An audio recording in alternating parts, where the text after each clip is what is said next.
Van kindsbeen af, met raad en saam, met lyding en hoop, verdriet en saam staan jy staan. Jy is altyd daar.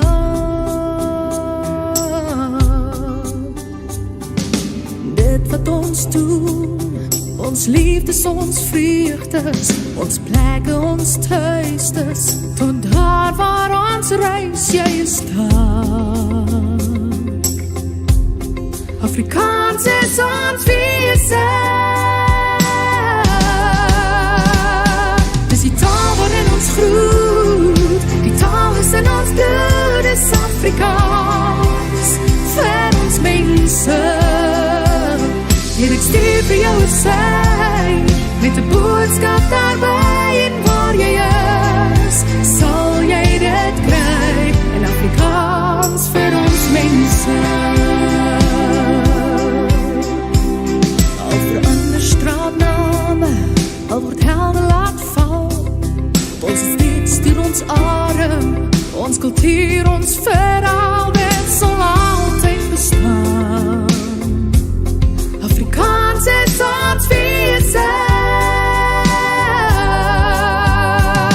Dis die taal waarin ons groet, die taal is in ons bloed, is Afrikaans, vir ons mense.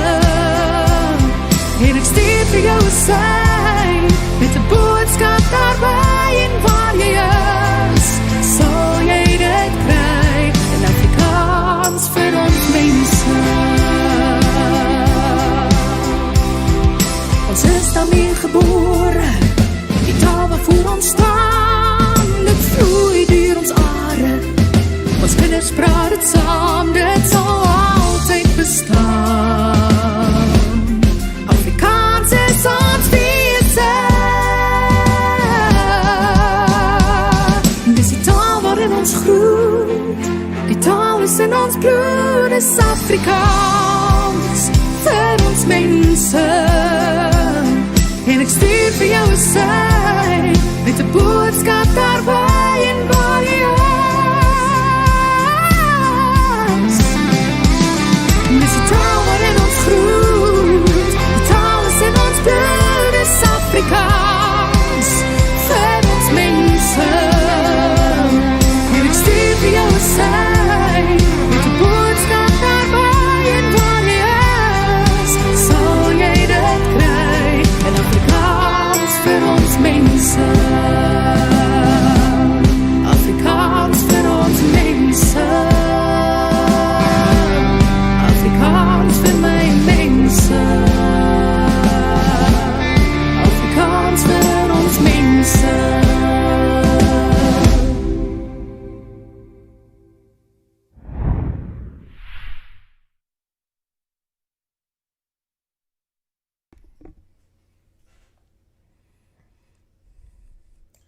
Ladies and gentlemen, welcome back once again to Indaba, Africa. Botswana, Dumela, Botswana. Folks in New Zealand, from around the world, welcome. This is Chris. Happy to see you here with me once again for Stray Voltage, the rather unplanned, let's off the cuff and have a little discussion about events taking place around the world today. Sawubona, South Africa. Hoyenant, how are you guys doing? How is life? Good to see a lot of folks tuning in. Wow, I see that YouTube notifications are working for some folks, so that's kind of rewarding to see. Anyway, welcome in. I did a program a short while ago. It wasn't live. It was recorded with Herman Roos, who's the tobacco farmer that we know from South Africa. And he started a new channel about farmers' travels, which is an interesting topic. But Herman invited me in to be his first guest, and we finished recording a short while ago. And that's the reason why I didn't have a scheduled time for this Stray Voltage. And I wasn't sure I'd do a Stray Voltage, but I thought I'd go ahead and do it today, and just to say hi to everybody and see what's going on and talk about a few things that are taking place. Tercia loves the intro music, yeah. But I keep getting hit with a copyright claim on every time I use it, which is frustrating because people like it. I'm using it regularly now, and I have the permission of the artist. So I don't know what I need to do to get them to stop automatically doing it, but at some point I will figure that out. Let's see who we got here. Voots Arco. I don't know what that is short for, but you were the first one in here, and you said hello, so good to see you. Tian, good to see you. Tercia, Bite Your Ankles, The Punisher, Keith Alderson, enjoying yeah, it is good intro music. It's amazing. Renia Duplessis, Nant Mensa, yes. Good evening, South Africa. Good to see folks who speak Afrikaans, whether you're in South Africa, New Zealand, Australia, UK, US, wherever you find yourself tonight, Namibia, Botswana, welcome aboard. And for all the other folks out there, welcome as well. Good to see you.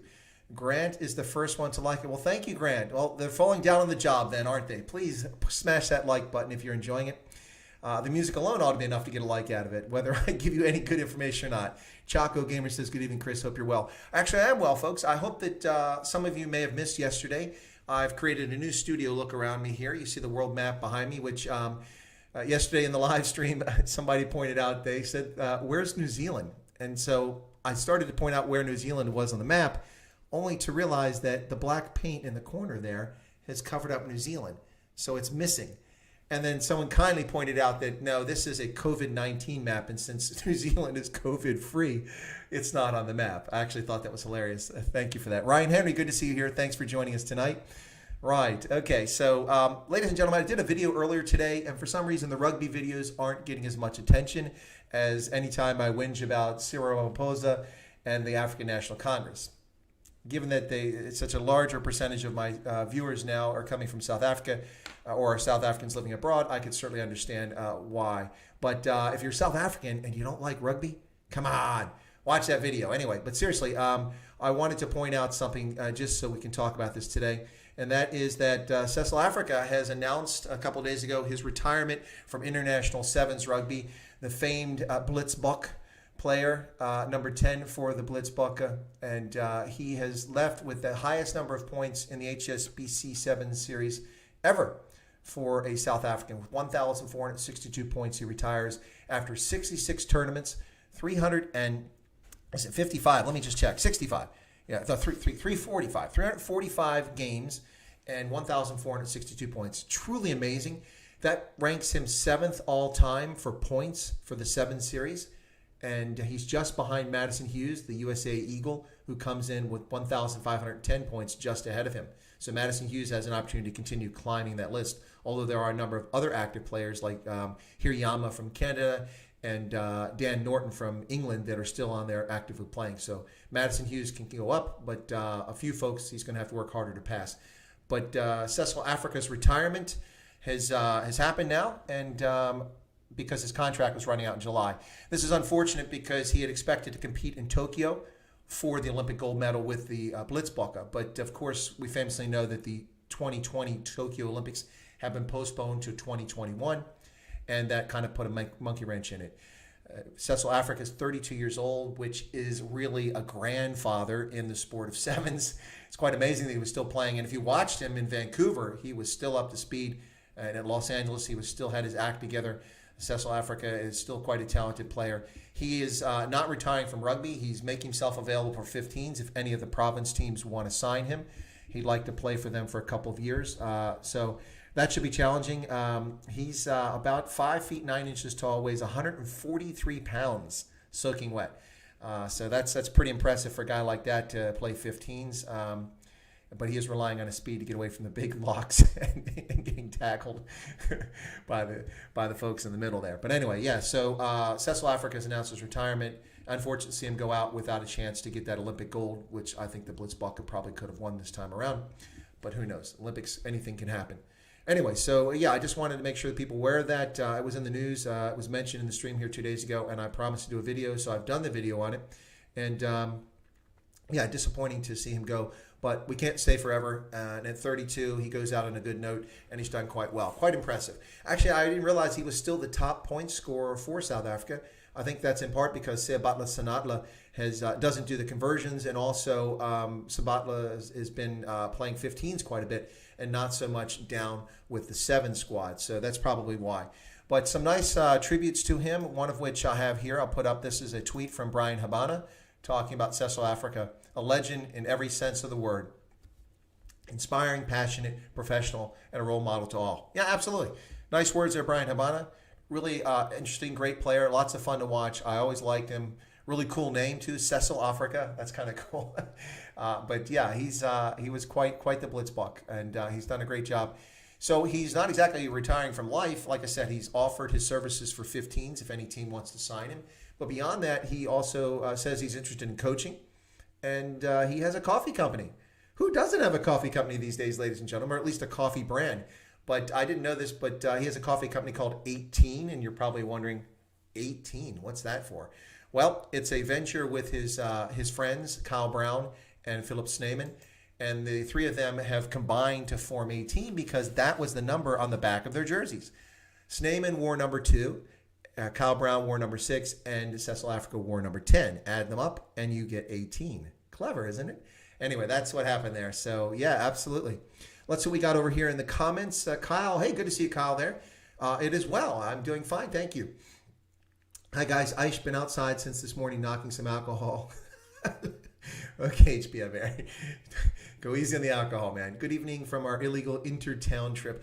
Lausanne, if you don't tell anyone, I won't tell anyone. Choco Gamer says, is the U.S. still in lockdown? Well, the whole country's never been in lockdown, just parts of the country. And so those parts that have been in lockdown, it's been easing in some places. For instance, here in Pennsylvania, the governor has lowered it for some of the less populated counties a few weeks ago. And this past week, he lowered the lockdown standards in this county, which is about time given so few fatalities attributed to the disease, the few cases we've had. But we still have a lot of businesses that can't conduct businesses. I actually went to the bookstore, to Barnes & Noble. I went there a couple days ago, got in for the first time in a few months. They're open. They actually opened 2 weeks ago, but that's in a different county. Even though it's only 15 kilometers from where I live, it's in a different county. And so they were lowered in lockdown, and they were allowed to open 2 weeks ago. So I went in, and of course, they expect you to be like a cash in transit heist, you know, wearing a mask or some sort of facial covering. And I walked in and I looked at the magazine shelves, which is my main reason for going. And of course, I was disappointed because they have no magazines. The shelves are full, but they're full of old issues because their shipments have not been coming in. Now, that's probably a twofold problem. The first problem, of course, is that a lot of these magazines have probably folded and gone out of business because they couldn't make money from the newsstands, which is where they make a fair amount of money. And the second thing is that they weren't shipping the magazines, wasn't a priority. So they've assured me that they expect to see magazines come in the next week or two. But I'll have to hang around for a month or two to see which magazines have survived COVID-19. But anyway, there's a tribute from Brian Habana to Kyle, to Cecil Africa. And here is the last tournament he won as a Blitzbook. That was the Los Angeles Sevens series this year, which replaced Las Vegas. After 10 years of being in Las Vegas, they moved to LA this year, and that's the reason I didn't go, because the tournament was in Las Vegas. But nonetheless, the Springboks, the Blitzboks won that tournament. Then they went on to Vancouver, where they finished third. And that's it. That's the end of Cecil Africa. He is holding out hope that in 2021 for the Olympics, they might call him back. But listen, Neil Powell has got so many amazing, talented, fast, powerful young players to bring to his squad that it seems to me highly unlikely that he'll come back and play for the Blitzbok again. But anyway, the biggest disappointment for me and a lot of, I think, Blitzbok fans is that we didn't get a chance to say goodbye to him on the pitch. You know, it wasn't like, you know, he got to walk around the stadium and get his final farewell and give him a proper send-off. 12 years of playing sevens. Wow, that's a lot. Remember, ladies and gentlemen, these players don't make a vast fortune. It's not like they play for Arsenal or Manchester United or the Yankees or the San Francisco 49ers, or, you know, the gifted money to malcontents like Colin Kaepernick, who's a middling, average, losing quarterback, but made $53.5 million off of the NFL. That's not the kind of money these guys make. And they put it all out there on the line for our entertainment and for our national pride, depending which country you're from, who you support. So, yeah, so give it up to Cecil Africa for an amazing career in HSBC Sevens rugby. Well done. Well done. Right, so let's see what else I missed over here, guys. Bullying DA voters. Is that what's going on? HBM Air offered to moderate for you since your channel is growing so amazing, 2.5. Yeah, he did. Let me see if I can pull that off in the chat while we're doing that. And let me see, HBM Air, where are you at? There he is. Oh, come on. Come on. He was on here. I thought I saw him. And now I can't find him. Why can I find him? Of course, the way when you look for people, then you can't find them, right? All right, so I don't see him in there. All right, well, when I see him come up again, I'll try to go over and give him the moderator privileges. Okay, thank you for that, Kyle. Yeah, because I had the chat with Giselle, and I didn't have any moderators there, and some people were misbehaving, and unfortunately I was able to go in quickly and nominate Yanni on Saturday so that the people who were misbehaving could be taken out of the conversation. So let's see. My little Springbok. Where is my little Springbok? Oh, somebody steal my Springbok? I don't know. I'm going to have to recover him. Maybe I took him downstairs by mistake. But I will get my Springbok back. Jason says, just popping in to say hello and goodbye. Yeah, Jason, I know why you're saying goodbye. I guarantee you that if Giselle was here, you wouldn't be saying goodbye. You'd have a lot of questions. Anyway, no, but thanks for popping in, Jason. Glad to see you. I know it's late in South Africa. This was an impromptu, what the heck, let's chat. For those who are just tuning in, I was doing a stream with Herman Ruz, who started a Farmer Travels channel, and this was his first time. He didn't do it live. We did it recorded, and so it took a little bit longer than I planned on, and so I waited till that was over and then took a short break before I decided to go online and just chat with folks and get them up to speeds. Renner says, is your brother perhaps called Jeff? No, he's not, but there is a Jeff Wyatt who is also a colonel in the U.S. Army and retired shortly before I did, although we came at the same time. Jeff Wyatt was also a foreign area officer, but he was a Middle East foreign area officer. Now, he served in Morocco as a security assistance officer many years ago when I was in Botswana at the time, I think it was. And Jeff Wyatt's top drawer, really good guy. He's retired now, and he's a cattle farmer in North Carolina or South Carolina. But he's in the Carolinas, and he ranches cattle, which to me is odd. I don't think of cattle in the Carolinas. I think of cattle in Texas and Oklahoma and the mountains or the prairie states, Colorado, Utah, places like that. But nonetheless, he is a cattle farmer, and he and his wife work a ranch there. And he's also, I think, currently working at Wright-Patterson Air Force Base. He's taking a break from farming. The farm's still running, but he's getting an outside source of income, I think, so they can expand the size of their farm. But Jeff Wyatt is a distant cousin of mine. We are related, but it goes back about 160 years before we're cousins directly. So the line split. What happened with the Wyatt name is that the first royal governor of Jamestown Colony, Virginia, was Sir Francis Wyatt, who was my 17th great uncle. And prior to him, there have been governors, but they were appointed officials from the company, the Jamestown Company, or the Virginia Company, whichever they're called. Anyway, he was the first royal governor because the company was poorly managing the colony. It was virtually collapsed the entire time from 1607 until 1621. So the king sent a royal representative, and that was Sir Francis Wyatt. The Wyatt family had been famous in England for a long period of time. One of my ancestors was engaged with Jane Seymour, I believe. Anyway, he was beheaded, led a rebellion against the crown. Anyway, and then also famous Adam Wyatt, who was a famous poet in medieval England time. But anyway, the Wyatts were a powerful and well-known family, and Sir Francis Wyatt became the first royal governor of the Jamestown Colony, Virginia in 1621 when he arrived there. Yeah, so what happened is that eventually the Wyatts spread from Jamestown up the peninsula and in across Virginia, and then further, those who were more enterprising and adventurous, kind of like Trek Boys, they continued on to what became West Virginia later, into the mountains, and set up establishments and settlements and such, fighting against Native Americans and trying to farm and live a life there. But the Wyatts were in the Virginias and Maryland area, and then a group of them broke away and moved down to the Carolinas in the 18th century, and established the Wyatt name there.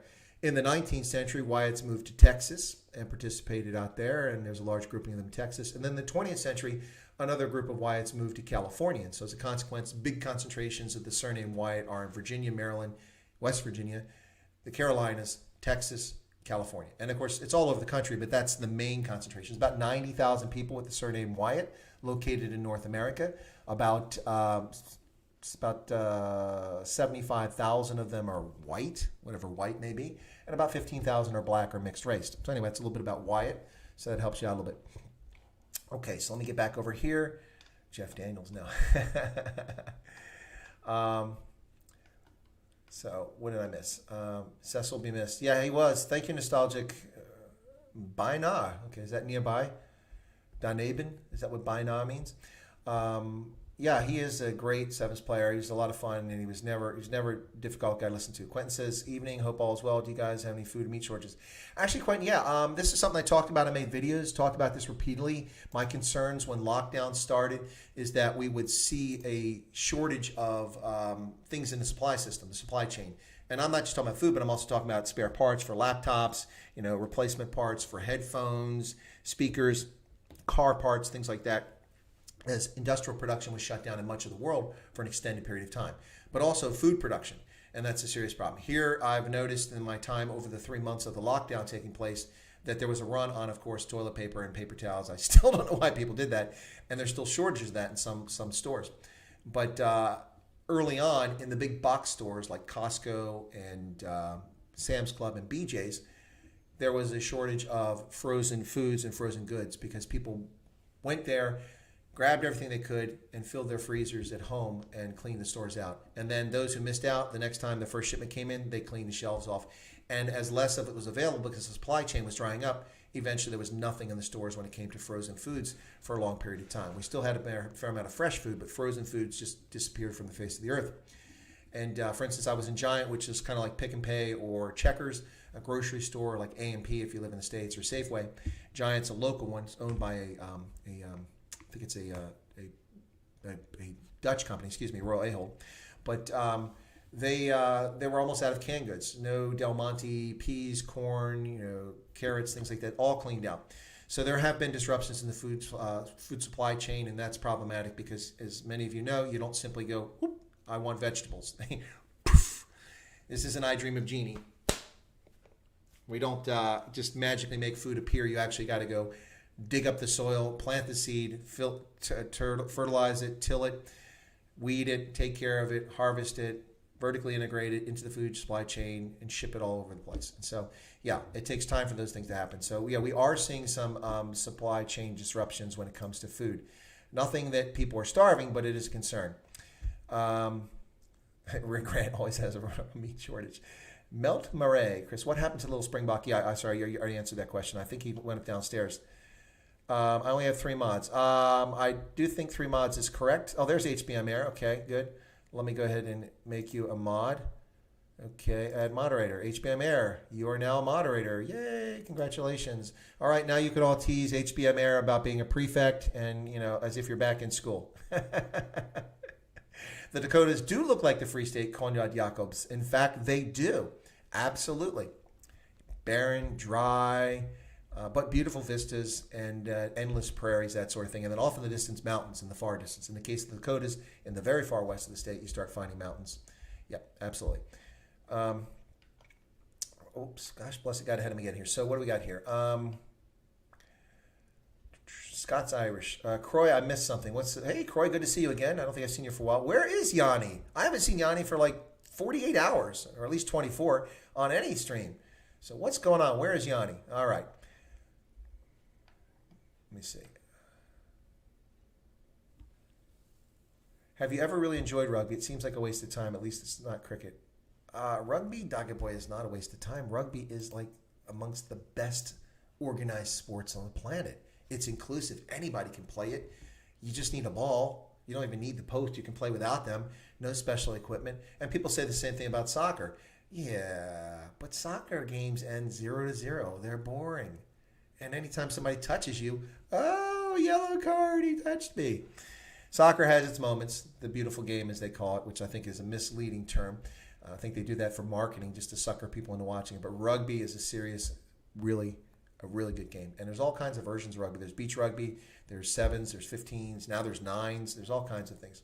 There's wheelchair rugby. Yeah, it exists. Anyway, so yeah, it's an amazing game. It's not a waste of time. Rugby is just brilliant. Where do people what do they do with all that toilet paper? I don't know. But a lot of people are putting this in houses where they don't do good rodent control, which means they may have mice in their homes. And guess what happens to that toilet paper? The mice will chew through your toilet paper and your paper towels and use it for bedding. That's right, to raise their little mice, their new mice. So if you don't keep a clean house or you have a rodent problem, you might want to check on your stock of toilet paper because it might not be there anymore or it's damaged. Right. Lynn, well, hello. Good to see you there, Lynn.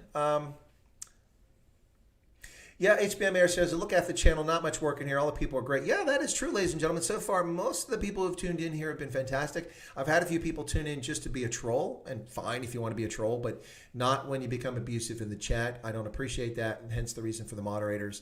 And as the channel grows, you're bound to get some people like that, especially when I talk about politics that people don't agree with. When I talk about Black Lives Matter, things like that are going to get some trolls come around. Dogger Boy says to me, is your beard glowing? Yes, no, it is glowing. This is a consequence of the 1980s, the 26th of April 1986, the Chernobyl nuclear power plant exploded. Radioactive material rose into the stratosphere, went over Scandinavia, fell there, and also fell over the Alps. And I was in the Alps. And here we are now 30 plus years later, or not over 30 years, 34 years later. And I think that the after effects of that irradiation I received are coming through as my beard is glowing. I don't know why my beard's glowing. I think it's just the way the light's set up in here today. But I was actually in the Alps when that happened and was exposed to radiation. So not a pleasant thought. Let's see what else we missed over here. So enjoy playing field hockey. Yeah, field hockey's pretty cool. There's a local university here, a college here called Messiah. It's a Christian school with a diverse academic portfolio. And they have fantastic sports teams. They expect all the students to play sports. And field hockey is quite good. They're a nationally ranked team. They do quite well at their level. All right, so did Grant leave? Oh, good night. Okay, take care, Grant. Thanks for coming in. I appreciate popping in. We'll wait till Black Twitter. Well, wait till Black Twitter finds me. Yeah, they're busy making up other things now. Yeah, eventually they will. Lezan says Yanni was in Ronaldo show earlier. If I didn't see him. Are you talking about when Ronaldo was broadcasting Man-Made Radio? Because I checked in on that. All right. Random question, Chris. You've traveled the world. Where was the most favorite place you've been, and which place was your least favorite? Well, yeah, that's a good question, and that's when I always have to say that it has to be era specific. So back in the 1980s, when I was young and hadn't traveled much of the world, and I lived in Germany, I had some very favorite places. And my favorite place at that time was to go to Austria. Austria, or Österreich, the Eastern Empire, is an amazing place with so many different things to see. And of course, I speak German, so I was very comfortable there. So yeah, Austria was huge. But for that matter, the entire Alps was amazing. Switzerland, Austria, Italy, Germany. I just love the Alps. So that was it. But as time went forward, in the early part of the 2000s, one of my favorite places to travel was South Africa. Crime wasn't nearly as bad as it is now. The racialization of the polity was not to the degree that it is now, and you could have a really good time in South Africa. These days, I'm not really sure where my favorite place is. I do love traveling. I enjoyed New Zealand. Really like that. I've yet to go to Australia. Perhaps I'll get there sometime. We'll see. But I actually loved Japan. It was amazing. I couldn't live there, I don't think. Maybe I could. But Japan was truly amazing. Gorgeous place. But there's a problem. There's way too many people in that country. Way too many people. And I know they're worried about depopulation because they have an elderly, aging population. But listen, you're stacked like ants already, folks. So I appreciate your concerns. But as a foreigner visiting Japan, there's a lot of people there. But it was amazing. Really, really fascinating place. So it's hard to say. But my least favorite place I've ever visited, I would have to say that was Iraq. Now, that's a biased view because I was there for combat. And I didn't see any of the cultural or the historical sites that Iraq has. I just saw the nasty, horrible physical locations and dealt with combat and the after effects of it. So that would be my least favorite. Yeah, and now if you ask me more region specific, I can give you better examples of countries I found least interesting. One really fascinating place I've been that I always liked was Estonia. Estonia is quite amazing in Eastern Europe. Beautiful place. You guys should check it out. Let me see. Yeah, censorship is getting ridiculous on YouTube. Absolutely right. I saw what they did. I saw Ronaldo's tweet on his video when he talked about the Nelson Mandela Foundation. I was going to do a video on that as well, but I gave pause after seeing that he'd been essentially censored by them. And that's really sad. By the way, it's fascinating, ladies and gentlemen. I did turn on ads on some of my videos. Now, what I've done is my Stray Voltage are not going to have ads. My scheduled videos, which are part of my consultancy, essentially, like the interviews on Saturdays, will have ads, so they're monetized. But it's an interesting experiment when you monetize, because I finally monetized in the last 24 hours for those things. If I have a video that's only a couple minutes, I'll never subject you to commercials. That's ludicrous. I hate that. I want to watch a 1-minute video and somebody has monetized that video. So I went through and manually adjusted all my videos so that if you're watching them, it's only the prepared content and my shows, my regularly scheduled shows, because that was the original intent of the channel. And I'll see how that goes. But it is funny, a number of things that I posted in previous videos, before I got around to changing them, they automatically monetized all my videos, and none of them were limited, not suitable for advertisers. And almost all of them were videos in which I mentioned COVID-19 in the title. Imagine that. I said something about the African National Congress or the World Health Organization. All of those are limited. And then every time I've used Giselle's music, that's listed as ineligible for monetization because of copyright infringement. But it's not a copyright infringement. I have copyright permissions. So anyway, it's just sharing it with you because it was an interesting experiment to see what happens with YouTube. So already some of my videos are getting censored from that standpoint. But it's not really censorship. It's just it's control. And that's a little frustrating. But I don't like what they did to the video that Ronaldo did, because Ronaldo simply reported the facts.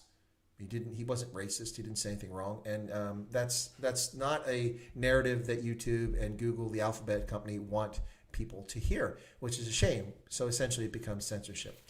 Explain American football to me. Ooh, I'll get to that in a second. That's going to take a little bit of time. Thanks, folks, for tuning in. This is Chris on Indaba Africa, coming to you from central Pennsylvania. Welcome to all the folks around the world, but a special warm welcome to South Africans who are trapped in lockdown as prisoners in your own country. Let's see, tomorrow is Thursday, so tomorrow is the last day you can go purchase alcohol at the package stores until Monday. Yeah, I know a lot of people didn't pay attention. There was a rumor going around that the liquor stores would be closed on Friday, and it's true. It wasn't a rumor. But remember that the oh-so-generous African National Congress only allowed liquor stores and package stores to be reopened Monday through Thursday from 9 to 5. So, in fact, the stores will be closed on Friday. So, if you need to get a restock on your alcohol and you're in South Africa, rush out and get it done tomorrow. Make sure you maintain your social distance. Wear that mask. Say hi to the ANC for me. Anyway, yeah. So, Lucas Wenzel van Rennen. I'll come back to American football. Kyle says, what's the mug next to the teddy in your background? And, whoops, got jumped ahead here. Why do you think about Ronaldo's... Okay, I think I just answered the question about Ronaldo's Nelson Mandela Foundation comments. I think he was spot on, and I think that what the Nelson Mandela Foundation did is disgusting and reprehensible, because if you pay attention to what they said, they are inciting violence. That's exactly right. They are inciting violence, ladies and gentlemen, and that is not acceptable in my book ever. So I had that earlier, but now I don't have that quote from them. But maybe it's here in the browser, but I'll get to it. But the question was, what's the teddy? Is it the teddy? Oh, yeah. What's the mug next to the teddy? All right, the mug is from the Nigerian Army, and this was a personal gift from the Nigerian Army. Yep, there you go. So that's the logo for the Nigerian Army. It's the eagle on top there. And it was courtesy of Colonel Kazir, who is now a Brigadier General in the Nigerian Army. He was my student at the Army War College. Sorry, you can't see me. There you go. So that was a gift, and that's why I put it up there. I like the red on the inside. I have lots of coffee mugs. I collect them. Even though I don't drink coffee, I drink tea and I drink cocoa. So I do use them. But that was kind of nice. It was a thank you, and it was personalized for me. So that's what that is. Hopefully that answers your question, Kyle. And yeah, so let me see if I can find really quickly what they said, because I found it quite disturbing what the Nelson Mandela Foundation said. Basically, they are calling for people to use violence. They said it's perfectly okay to use violence, and they gave examples of it, and I found it quite disturbing. And now I can't seem to find it here because I've had browsers open. So anyway, well, here it is. There you go. So, ladies and gentlemen, this is what the Nelson Mandela Foundation said. The use of violence can be rational and carefully targeted as part of a strategy to counter structural and other forms of violence against black lives. And of course, it ought always to be so. Are you freaking serious? Do you really honestly believe that that's appropriate to incite violence? Nelson Mandela Foundation? This has nothing to do with Nelson Mandela. These are the toadies who are running this supposedly charitable foundation, and this is what they're advocating. Violence. And they're saying it's okay to use violence. No, it's not. It's wrong. It's criminal. And in fact, this organization, in my view, ought to be charged by the South African government. Where is the South African Human Rights Commission? Well, of course, they're absent on the job. We know this. It's not a surprise. But ladies and gentlemen, that's a call to violence. It's utter nonsense. And this was a video that, or not a video, but a press release that occurred over a week ago, and almost nobody noticed it. It passed. So thank you to Ronaldo for pointing it out, and to whoever found it and mentioned him, or if he found it on his own, who cares? But this is their excuse. It was from the 4th of June, Media statement, enough. Black lives matter. Yeah, okay, well, everyone's life matters. And so they run through all sorts of things here. And they talk about, let me read this. It is clear that in South Africa, 26 years of democracy have not yet ensured that black lives matter as much as white lives. That is ironic because it's not even close to being true there. It's the opposite. Collins Kosa, Andries Tatane, the Marikana miners, the list is long. The most recent independent police investigation director report indicated 201 deaths in police custody, 436 as a result of police action, 217 reports of torture, 3,661 reports of assault by police. The victims are almost always black people. Let's see. 81% of the population of South Africa is purple? No, it's black. Gee, I wonder why most people who are affected by this are black, simply by demographics. By the same token, the number of people who die in police custody in the United States is overwhelmingly white. Black Americans are a minority of people who are actually dying in police custody. Now, they represent a higher percentage of the deaths than they are the general population, which is an issue to be discussed. It has merit to it. But there's not some orchestrated campaign to kill black Americans by law enforcement officials here. That's utter nonsense. It's cock. And the same thing in South Africa. The government is a majority government, overwhelmingly populated by black Africans who run the police, who run the military, who run the criminal justice system, or as I like to call it, the criminal injustice system, since it doesn't bother to prosecute criminals in South Africa for the most part. Unless, of course, you're a dangerous individual walking on the beach or sitting with your toddler. We do know that that's a very serious felony, and it must be prosecuted to the full extent of the law under the hysterical, ludicrous National Coronavirus Command Council regulations. Yeah. Anyway, so this is from the Nelson Mandela Foundation, ladies and gentlemen. Now, this is what's really disturbing. At the end of this, they say, now is the time for sober assessment of a resilient white supremacy in our country, in the U.S. and globally. You know what? Fotsek the Nelson Mandela Foundation. For shame, for shame, for shame for you for perpetrating this race-baiting, race merchant nonsense. Utter nonsense. Your country is run overwhelmingly by black people. If black people are indiscriminated or unfairly treated, you need to look in the mirror. There's no white nationalism doing that. White supremacy, that's utter nonsense. And it's the same situation in America here. These are myths perpetuated by people who have a political agenda. And that's what's going on, ladies and gentlemen. And it's quite disturbing to see an organization using the name of Nelson Mandela. Now, I'm not saying he was a god. Don't take that wrong. And I'm also not saying he was a horrible person. But he is an iconic historical figure. And to use his name to perpetuate this nonsense is caustic and dangerous for society. Yep. All right, so let's see what I missed in the chat here. Let me get back to that. And because I'm sure I've missed a few things. There's the chat. Right. Sorry, I've got multiple things going on here. Okay, got it now. Got my chat back. Right. So, well, Willem Wild, do you say Wild? Because I'd say Wild in German. Says, glad you're well. Well, thank you very much. Bite Your Ankles. One of those Antifa fools asked me on Twitter, now when I've lost my compassion, I had to explain the difference between communism and compassion, of course. My sister returned home from the hospital where my mother's in serious condition and took her back and drove back home in a city that is 94% white. And she was accosted by mostly white people who were standing in the corner and demanding that cars driving by honk in solidarity with Black Lives Matter. My sister, not understanding what was going on, didn't honk, and they attempted to assault her motor vehicle as she was driving at about 5 or 10 kilometers per hour. She fortunately got through the intersection without being assaulted. But where is law enforcement? This is nonsense. This is insurrection. It has nothing to do with George Floyd. It's just utter nonsense. It's toxic. Let's see. Leizan says, no one had a random stream this afternoon when I got home from work while packing. Ah, shame. Well, here you got one now. He is being monetized, him. Who's being monetized, Lynn? Can we super chat yet? I don't know, Kyle. Is it available for you? I hadn't thought about that. No kidding. I hadn't thought about super chat. So you guys tell me, can you super chat? Because I don't have the thing open. Look down there if somebody wants to try it. I have not, I've monetized, but I haven't set up like a bank account. So they have my credit card information, of course, but I don't want money on a credit card. I prefer it to a bank.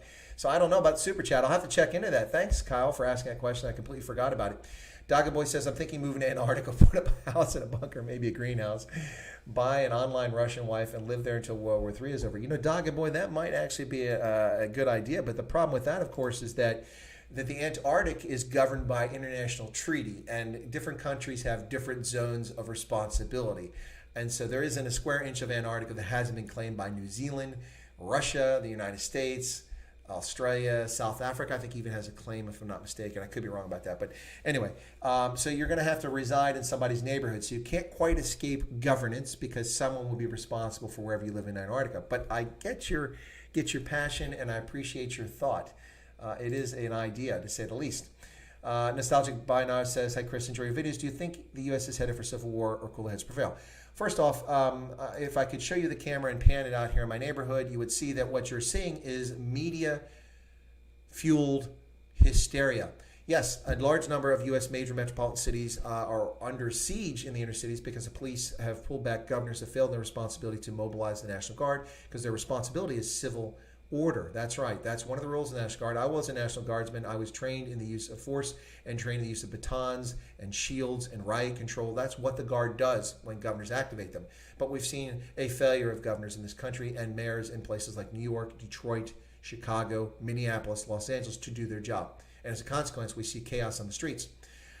Add to this terrorist organizations like Antifa, who are fueling an insurrection by providing guidance and directions, much like the genocidaires did in Rwanda in 1994 by handing out instructions and telling people where to get weapons. In this case, for the most part, bricks and stones from stockpiles that are being delivered in metropolitan areas by these terrorists. That's happening around the country. And of course, anyone who has the temerity to say this is being called a rabid racist and a Trump supporter and all the other stuff. Well, for those of you who know me, you know I'm not a big fan of Trump, although I did vote for him and I will vote for him again. I'm honest about his foibles and his shortcomings from my view politically. And I'm certainly not a racist. Why would I have spent the last 40 years of my life devoted to supporting defending the Constitution and serving in a meritocracy in which people are normally promoted based on their ability, not based on their appearance? And why would I have devoted so much of my personal time, energy, effort, and money and sweat equity to helping people in Africa if I was one? So, you know what? Futsek for people like that. I can stand up to your cowardice and your name calling. So we'll see. Well, now the Black Twitter guys will be coming once this video gets out there. We'll see. Anyway, so yeah, it's not a civil war we're headed towards, but we do have a serious political problem in this country. We see the Democratic Party stop being a legitimate political party and become a tool of leftist progressives to undermine governance and authority. And look at the nonsense happening in Minneapolis, where the president of the city council not only wants to defund the police department, but wants to end policing altogether. And when asked a question by, of all people, a CNN reporter, God bless their heart for actually doing news sometimes, CNN reporter says, well, what are you going to say to the people who worry about someone breaking in their home, attacking them, murdering them, robbing them, or raping their wife and children? And this arrogant sack of embryonic mess, this oxygen thief, Lisa Bender, who's a 42-year-old president of the Minneapolis City Council, said, well, they will finally know what it's like not to benefit from their privilege. Are you serious? So privilege means that you're not a victim of crime. That makes you privileged. That means most people in America are privileged because most people aren't victims of violent crime. Only some people are. Sickening, ladies and gentlemen. Yeah, but people like that rule the roost. But that is not popular opinion. Polls out now are saying that 86% Americans think that this concept of defunding police is insane. And so there's your actual figures. I'm not a fan of polls, but that's an accurate poll, I would imagine. Yeah, so Nostalgic Binar, I hope I answered your question. Yeah, Tian says that means you're doing something right. I think that means if I get trolls. Yeah, probably true. Hendo says, Dr. Boy got a great plan, except too damn cold for South. Yeah, exactly. Yeah, going to Antarctica is too cold for South Africans. Lynn, thanks for being in here. Have a good night. It was a pleasure having you in for the chat. This is just kind of a short one, just to say hi to everybody. Bite your ankles, all you're talking, okay? Very cool. Kyle likes something, okay, that I said. American football, you turn up, plenty of food and drink. Some guy runs for 5 seconds, break for 5 minutes, over 4 hours. You eat your food, shout, and scream at others unless mouthful. Well, Keith Alderson, thank you for reminding me to answer the question about American football. American football is an amazing thing. It's a cultural thing. It's an event. The NFL is 4 hours, but a high school football game doesn't last 4 hours. A college football game that's not televised doesn't last 4 hours. That's a consequence of monetization and commercialization of the sport, which is okay. It's fine. But American football rocks. Unfortunately, the NFL, a bunch of kowtowing cowards who ignored issues of racial questions in the NFL, and now they're bending over backwards and playing games. 65% of the NFL are black players. 13.5% of Americans are black. So does that mean that the NFL is racially biased and discriminates against white Americans? I can go to thousands of high schools around this country with very talented American white students who play at every level and are quite good. But the NFL selects overwhelmingly black Americans. Does that make them racist? No. Arguably, they're supposedly looking for the best athletes that they can find to suit their style. Just like the NBA, which is 82% black American, and then I think about 10 or 12% international. So a very small number of white Americans actually play in the NBA. Does that make them racist? Even though 82% of the population is not black, it's only 13.5%. These are ludicrous arguments that people come up with. Let's see what else. Notice the whole world has gone silent in China's hand. In Hong Kong, I assume you're talking about variable vision. While the coronavirus has spread, yeah, how convenient. Absolutely. The leftists have changed the narrative after losing decisively with their fraudulent impeachment effort against Donald Trump. In January, Donald Trump riding a huge wave, surfing in on a massive red wave coming in November, with the Republicans winning the House and Senate in large numbers and the president winning an overwhelming electoral victory as well as the popular vote. They couldn't stomach it. So COVID-19 was their great hope. COVID-19 not only has not proven to be the downfall of Donald Trump, but has exposed governors and mayors in major parts of the country who are tone deaf to the needs of their citizens and who shut down their businesses and call them all sorts of names simply because they want to feed their families and employ their workers. And so the reaction, just like in South Africa, of hysterical government officials at the local level, in this case, not the national level, has made them wildly unpopular, and Donald Trump's popularity is soaring once again in all sorts of places in this country. So that didn't work.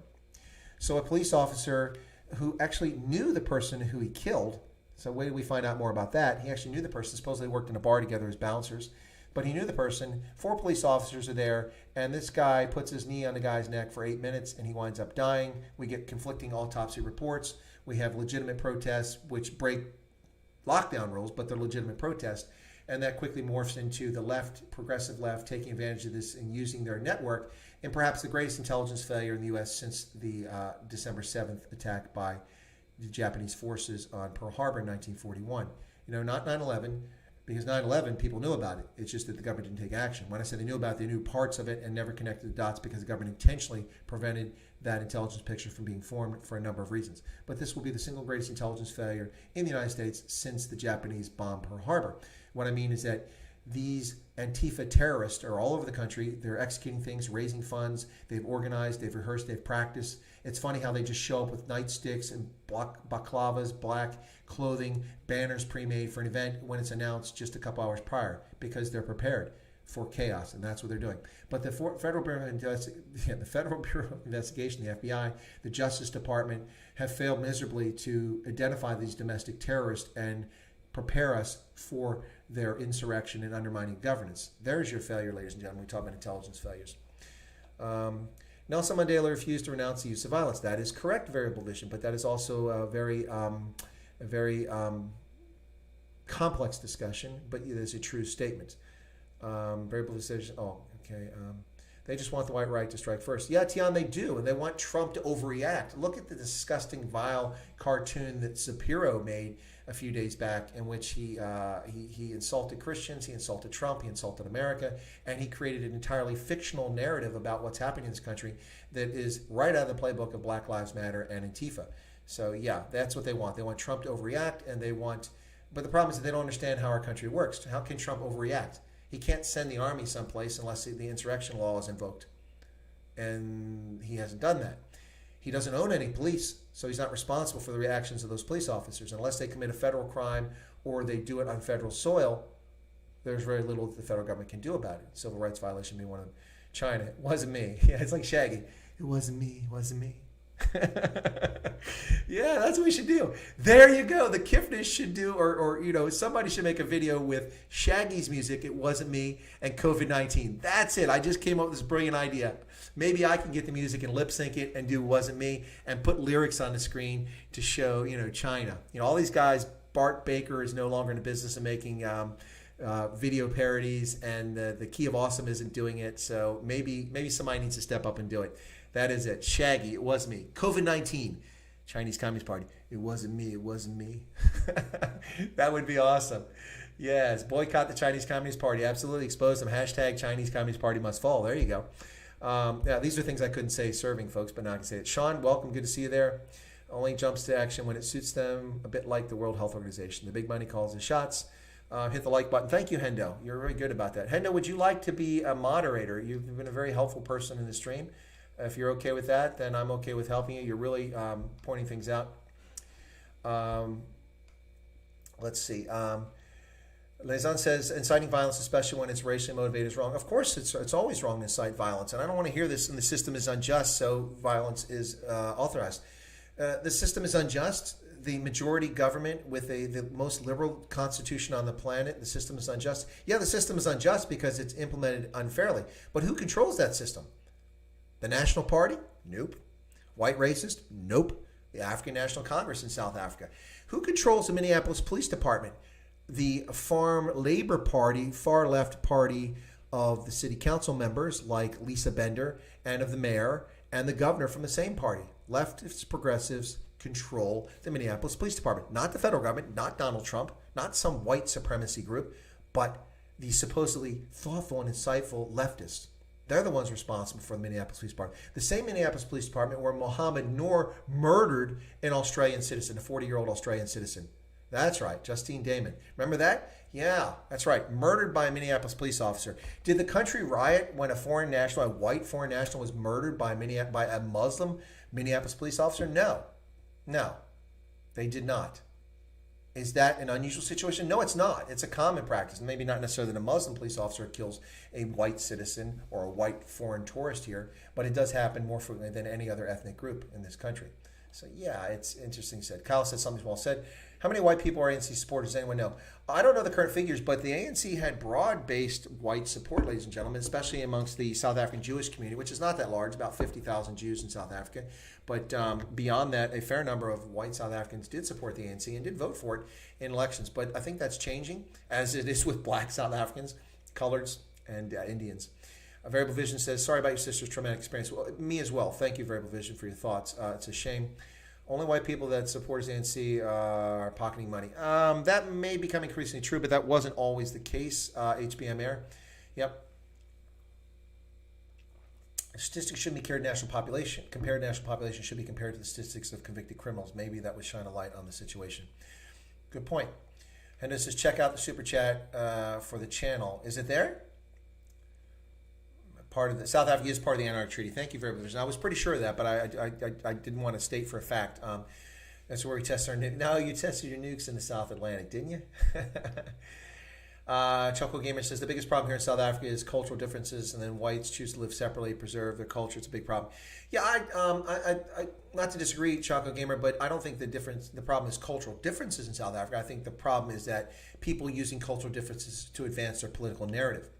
And you could say the same thing of a multitude of countries, Rwanda, Yugoslavia, the list goes on. Here in the United States, people using cultural differences. So people making the distinction between groups and then using that for political advantage. I mean, there's nothing that says that the Tswana-speaking South Africans can't live in harmony with Afrikaans-speaking South Africans. They have in the past. They have. They've been allies against the Ndebele, among other things. There's nothing to say that the Griquas or the colored community can't be friends and allies with white South Africans or with Xhosa. They have been. So it's people using that to their advantage to bifurcate and divide people, just like is happening in this country right now. People using race and lying about racial situations in this country and racial tensions in order to exacerbate things. And it's easy in the age of social media. It only takes a moment for something to go viral and spread all over the world.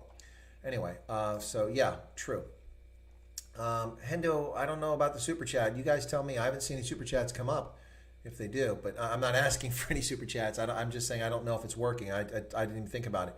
I was just the advertising with the annoying commercials. No super chat available. Okay, Lezan, thank you for that.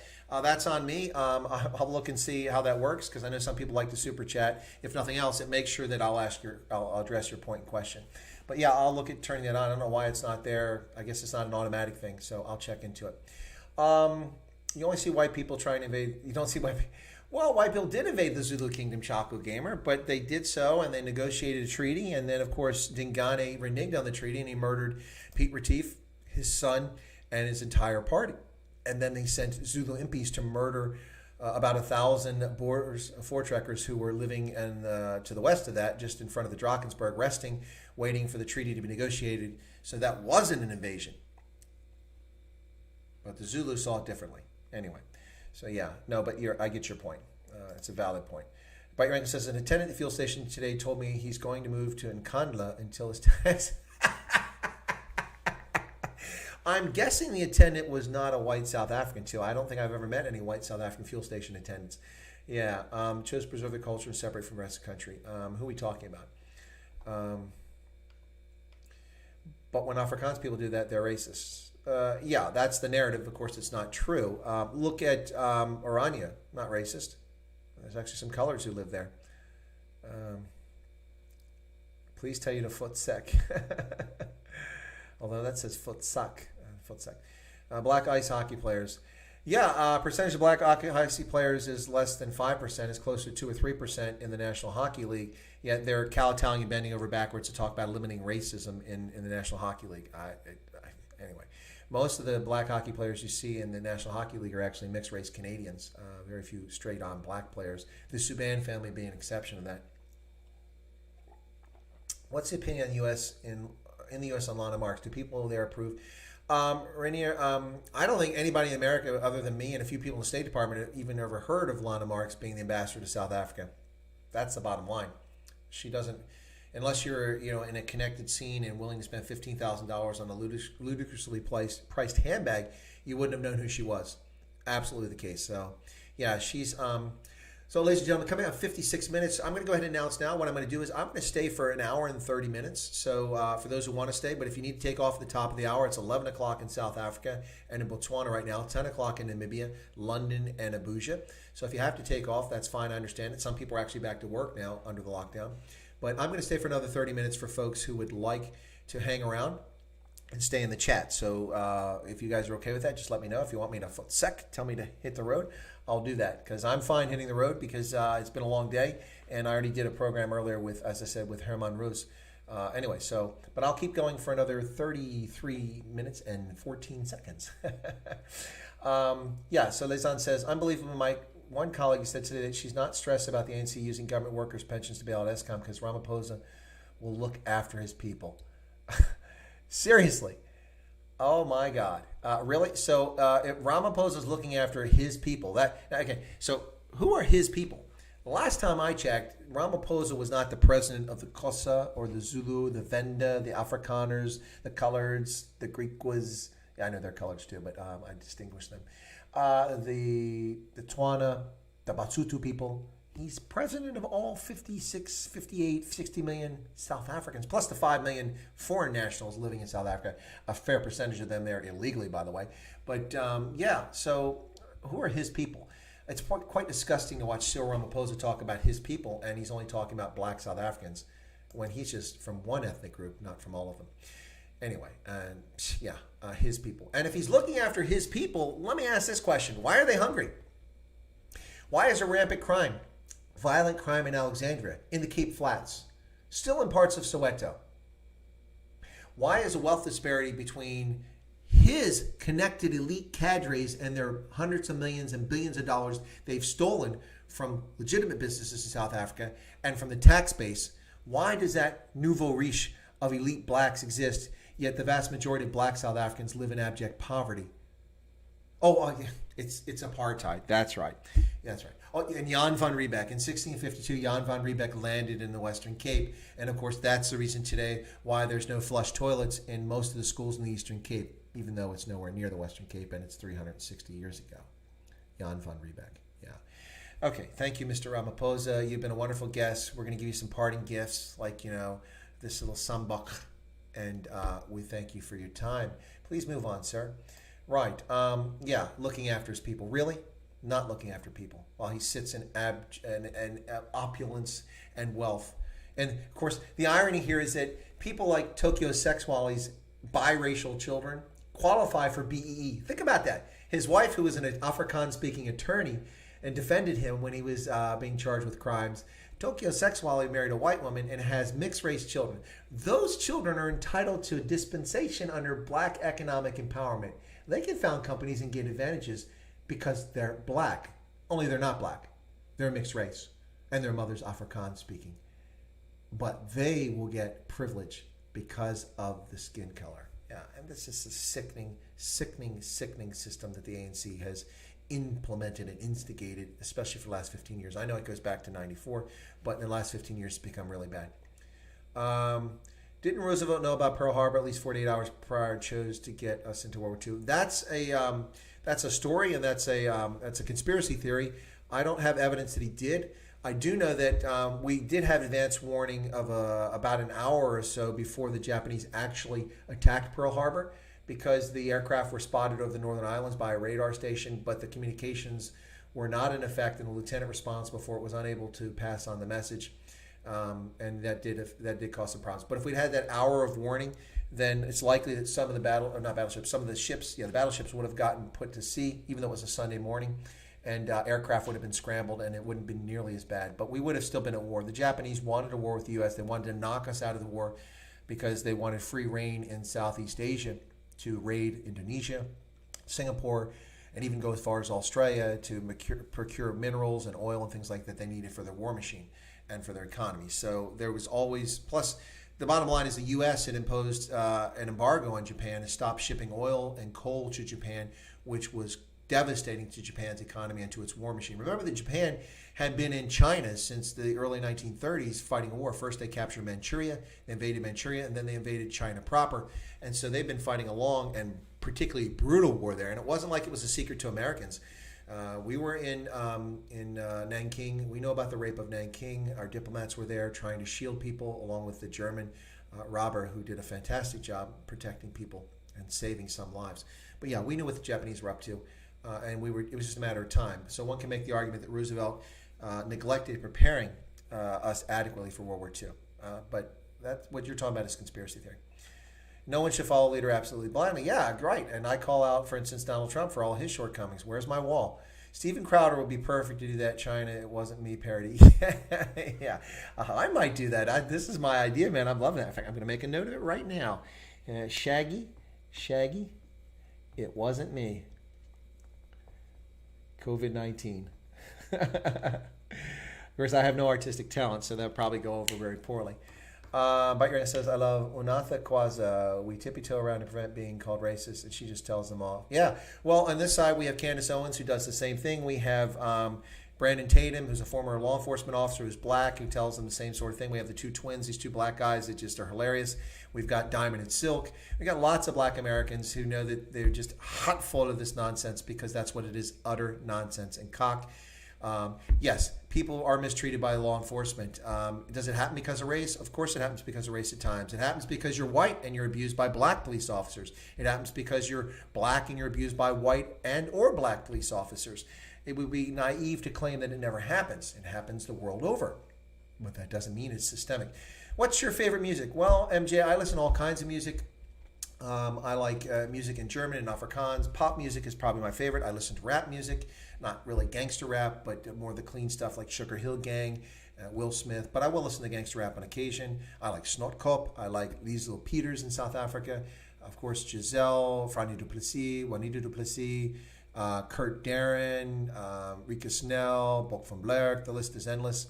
Not really a country music fan, but I can listen to Alabama and Shania Twain, things like that, but not really a Patsy Cline and Johnny Cash, although I like Johnny Cash, but I really don't listen to his music much. And New Wave, the 80s were the best music decade on record, ladies and gentlemen. I'm sorry, that's a completely biased opinion, but I'm right. New Wave, Flock of Seagulls, Men Without Hats, the list is endless. Dexys Midnight Runners, this just goes on and on. The music was great. Kaja Gugu, Too Shy to Shy, Nena, 99 Luftballons, and even things we had the Scorpions back then for rock. It was an amazing time for rock, for pop, and just all kinds of music. So I listen to all kinds of things. Last night I was listening to Franny Duplessis and Ruan Josh, as well as Liesl Peters. And then I switched over to Michael Stanley Band, one of my favorite American bands, which is an American pop/rock band from the 70s and 80s, and they were amazing. So I listen to all sorts of things. You name it. If you name a band, I'll let you know if I like it. That's probably a better way to do it. Hendo says, thank you. I was thinking of also starting a YouTube channel, but more on travel rather. Well, Kyle, that's an idea. HBM Air says, MJ, I think you'll say Hardcore. Yeah, I do love Hardcore. That's a great song, and I play it, but I don't want a copyright strike. Understand this, Chris White. Blacks have a more sensitive sensory information process, and that's why they're good at sports, because of the fact that sports include instant gratification. I need to see some science on that one, Doggy Boy. Also, they can't seem to plan far in the future and live day by day, moment by moment, temporary. Well, you say that, but I've spent my career with people who are black in the military and plan for events that are 30 years in the future, and also save and invest for the future and plan for the family. So I'm not necessarily buying into that story. But anyway, I need to see the science on that. Somebody came with a book back in the day talking about fast twitch fibers and how black folks have more fast twitch fibers. Then how do you explain the performance of white athletes who are elite as well? No super chat. How can we support you? I don't know how to turn the super chat on. Maybe I need to contact Fernaldo Hose, and I don't do Zapper, so I don't need Roman for that. But thank you for asking how you can support Melt Murray. I will figure out the super chat. We'll get that going. And I just monetized the channel because originally this channel was about my strategic consultancy, but I will not be. The plan is not to monetize the Stray Voltage live streams because that's the audience and I sharing and chatting, and it's not about making any money or supporting the channel. It's just doing it. I don't mind doing it. I enjoy the conversations and I enjoy folks subscribing and jumping in and contributing here, and even occasionally the trolls are entertaining. But I do monetize the prepared videos now, and that's with advertising. If you got to watch the ads, sorry about that. But if it's a short video, I'm not going to irritate you.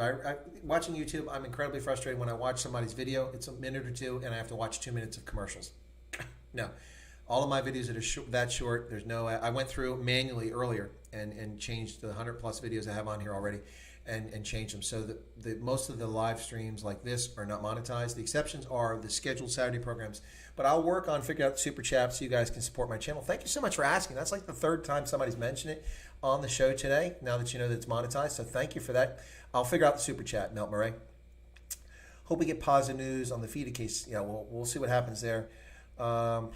Let's see, Jody Taylor, what are your views on Cape Secession? I think that Cape Secession is a poorly considered concept, Jody, in part because the world's probably going to ignore it.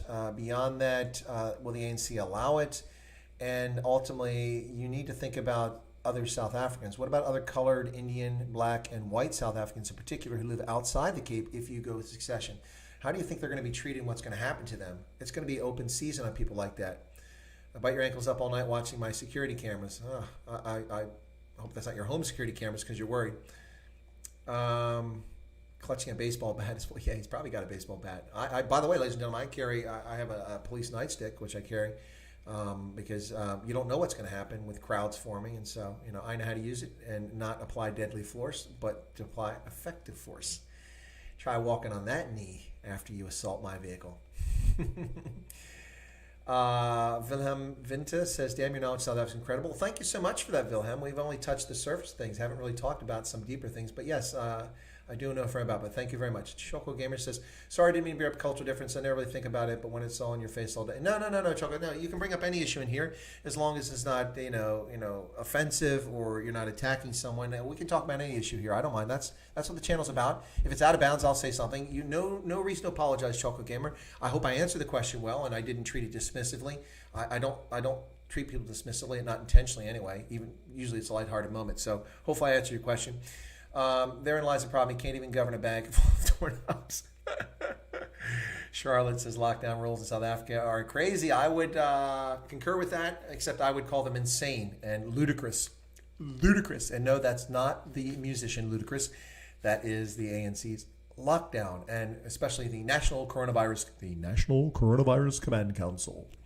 Pay no attention to the man behind the curtain, ladies and gentlemen. The great and powerful Oz. Yes, that's right.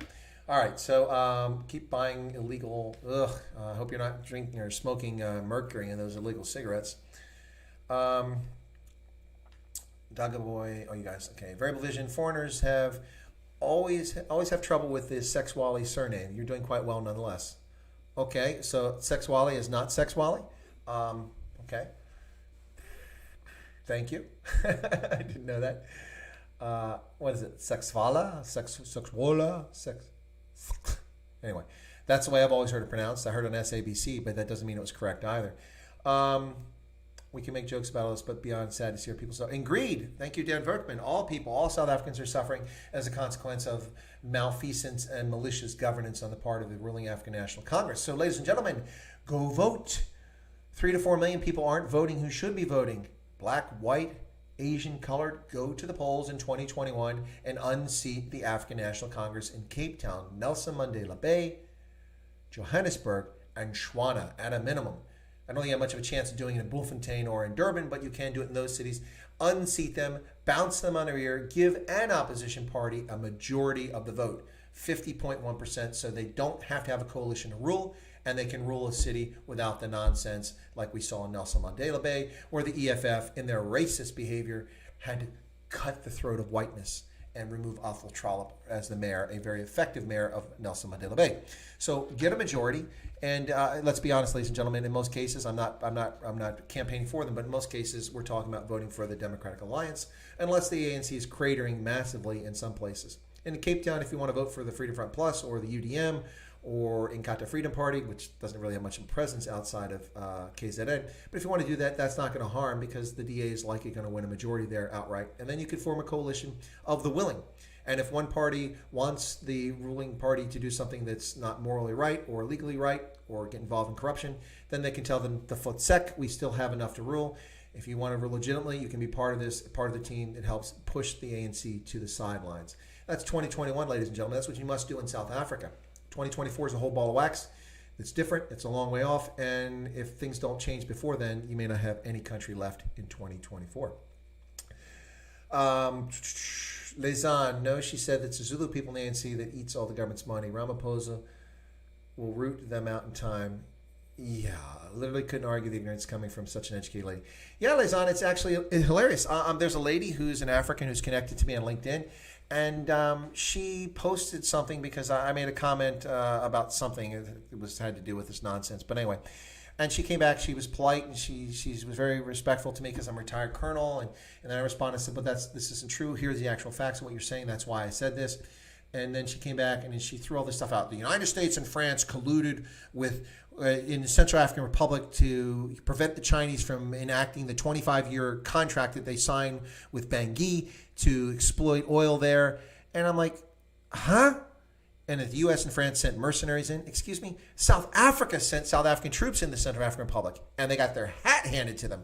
They got their hat handed to them in an embarrassing firefight in which they were unprepared for. South African troops were there, and there was no basis for it. It was not an AU deployment. South Africa unilaterally interfered in the affairs of the Central African Republic. Now, I'm not making a moral argument whether that was a good point or not, but that's a fact. And they were embarrassed internationally. Meanwhile, I coordinated support of Rwandans and Burundian troops through Entebbe Air Base at my cooperative security location with C-17s to fly them into the Central African Republic on an AU UN-sponsored peacekeeping mission.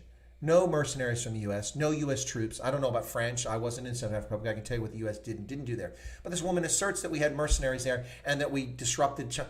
You know what? If China wants to foolishly sign a contract for 25 years with the Central African Republic to exploit oil, feel free.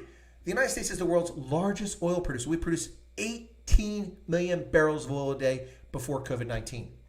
18 million, which is almost double our consumption. So where's that oil go? We're exporting oil to the world. That's right, ladies and gentlemen. We're not dependent on the Middle East or on Nigeria for our oil. We export oil, and we're the world's largest energy producer by far, producing over 2.5 times as much energy as any other country on the planet. We don't need the Central African Republic, and we didn't need it in 2013 when this event took place.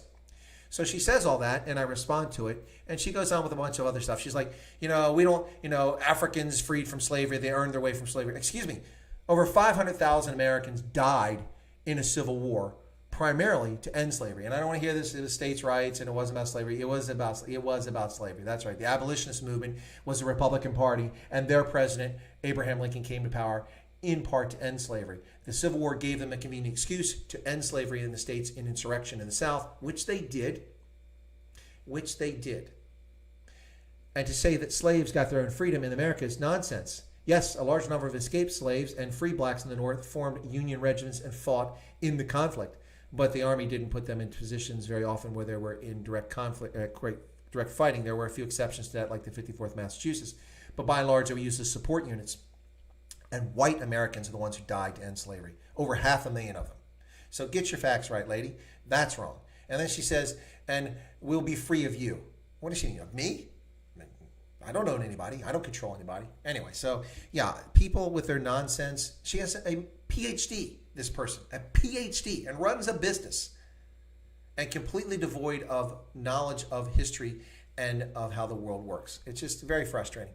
You guys talking about Candace Owens now. We joke because it keeps us sane. Yeah, South Africans especially, you guys have a funny sense of humor. It's really good. No Ramaphosa, he will not. He's a puppet. Ramaphosa is a puppet, and he's been a puppet all along. That's how he got his $450 million of wealth, because he did what the party told him to do. He was a loyal cadre, and he went off to business and just lived off the wealth of other people, the sweat of other people's brow. By the way, remember that Cyril Ramaphosa was on the board of the platinum mining company that is responsible for the Marikana massacre. That and the poorly trained South African police service policemen who were deployed there with piss poor leadership. Now, to be fair, the police did not act with malice. They acted in self-defense from toying miners who approached them continually when they were told to disperse from an illegal strike, number one. Number two, carrying pangas and knob carries in a menacing manner and advancing as if they were an impi towards the police. The police fired on them and lots of people died. Cyril Ramaphosa was on the board of the company responsible for that, and he was deputy president of South Africa as well shortly after that. Yeah, okay. Puppet is a good word for that. The best we can do is spread awareness. I'm sharing videos, news reports, and call it Leftists in Debate. Absolutely right, bite your ankles. That's I don't know if it's the best people can do, but it's certainly something that needs to be done. You need to share with more people the truth of the matter. And we have to be always objective, and we have as best we can, and we have to be independent and not default to our own identity. I mean, it can be easy for me to default to who I am and where I come from, but we have to default to what's right, morally right. And if you do that, eventually you win against these ghouls and leftist progressives. That's the best way. Parlotones, I don't know. That great stream has always got to scoot. Well, Dan, thanks for being here. Appreciate you going. Oh my word, Jack Parrow, don't know that one. Whoa, gosh bless it. The chat's not here, and I scroll and the whole thing just jumps down really quickly. So let me get back up there. What's this Jack Parrow stuff you guys are talking about here? Okay, let me go. I'm catching up now. There we go. Streams are amazing. Well, thank you, Kyle. It's my pleasure. I'm glad you guys enjoy it. Saw you on Conscious Caracal yesterday. Absolutely love the content. It's also refreshing to see someone that's objective and open-minded regarding South African problems. Thank you. Well, Wilhelm, it's my pleasure.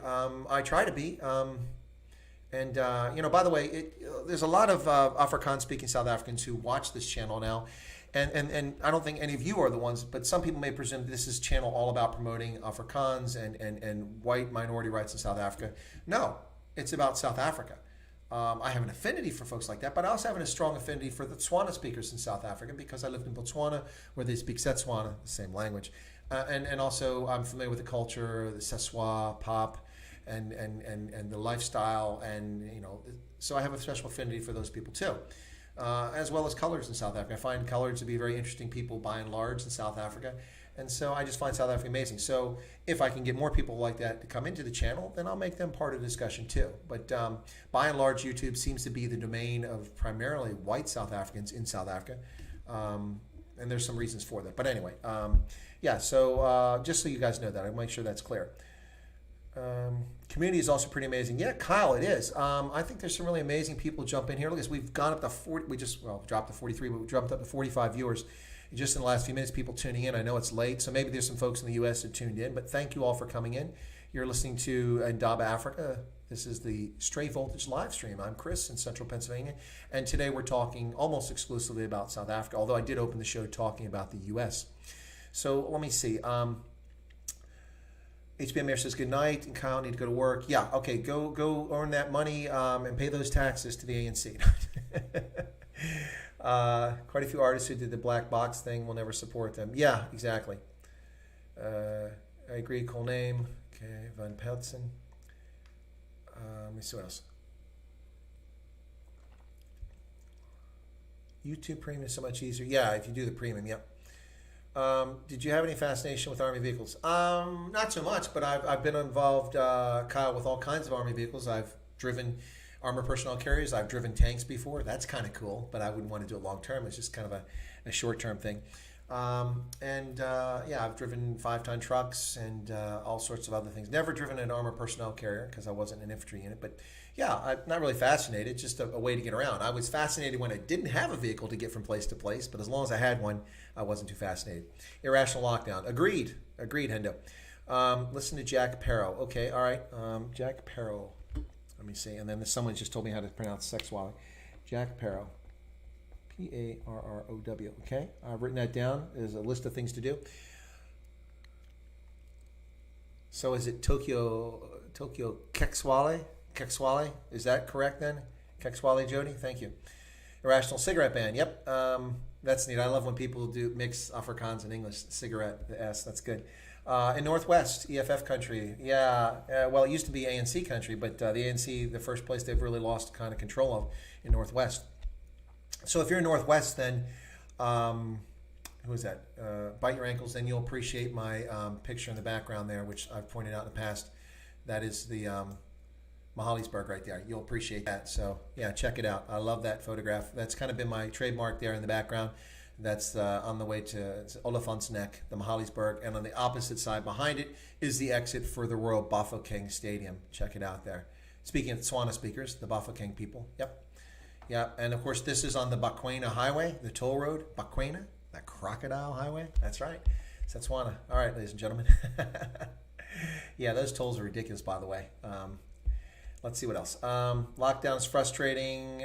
They wouldn't give us a permit to take my other mother to her hometown as her brother. I'm so sad to hear that, Lizanne. That's really a shame. That's what you're talking about. Okay, thank you.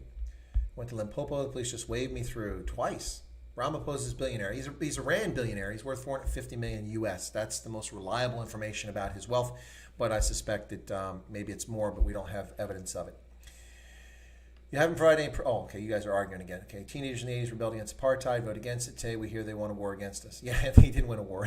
Mkhonto Sizwe was a handful of people who were in the bush in Angola and, of course, in the townships, but their effectiveness in South Africa was virtually nil. They never were going to end apartheid through armed conflict. The security services were overwhelmingly capable.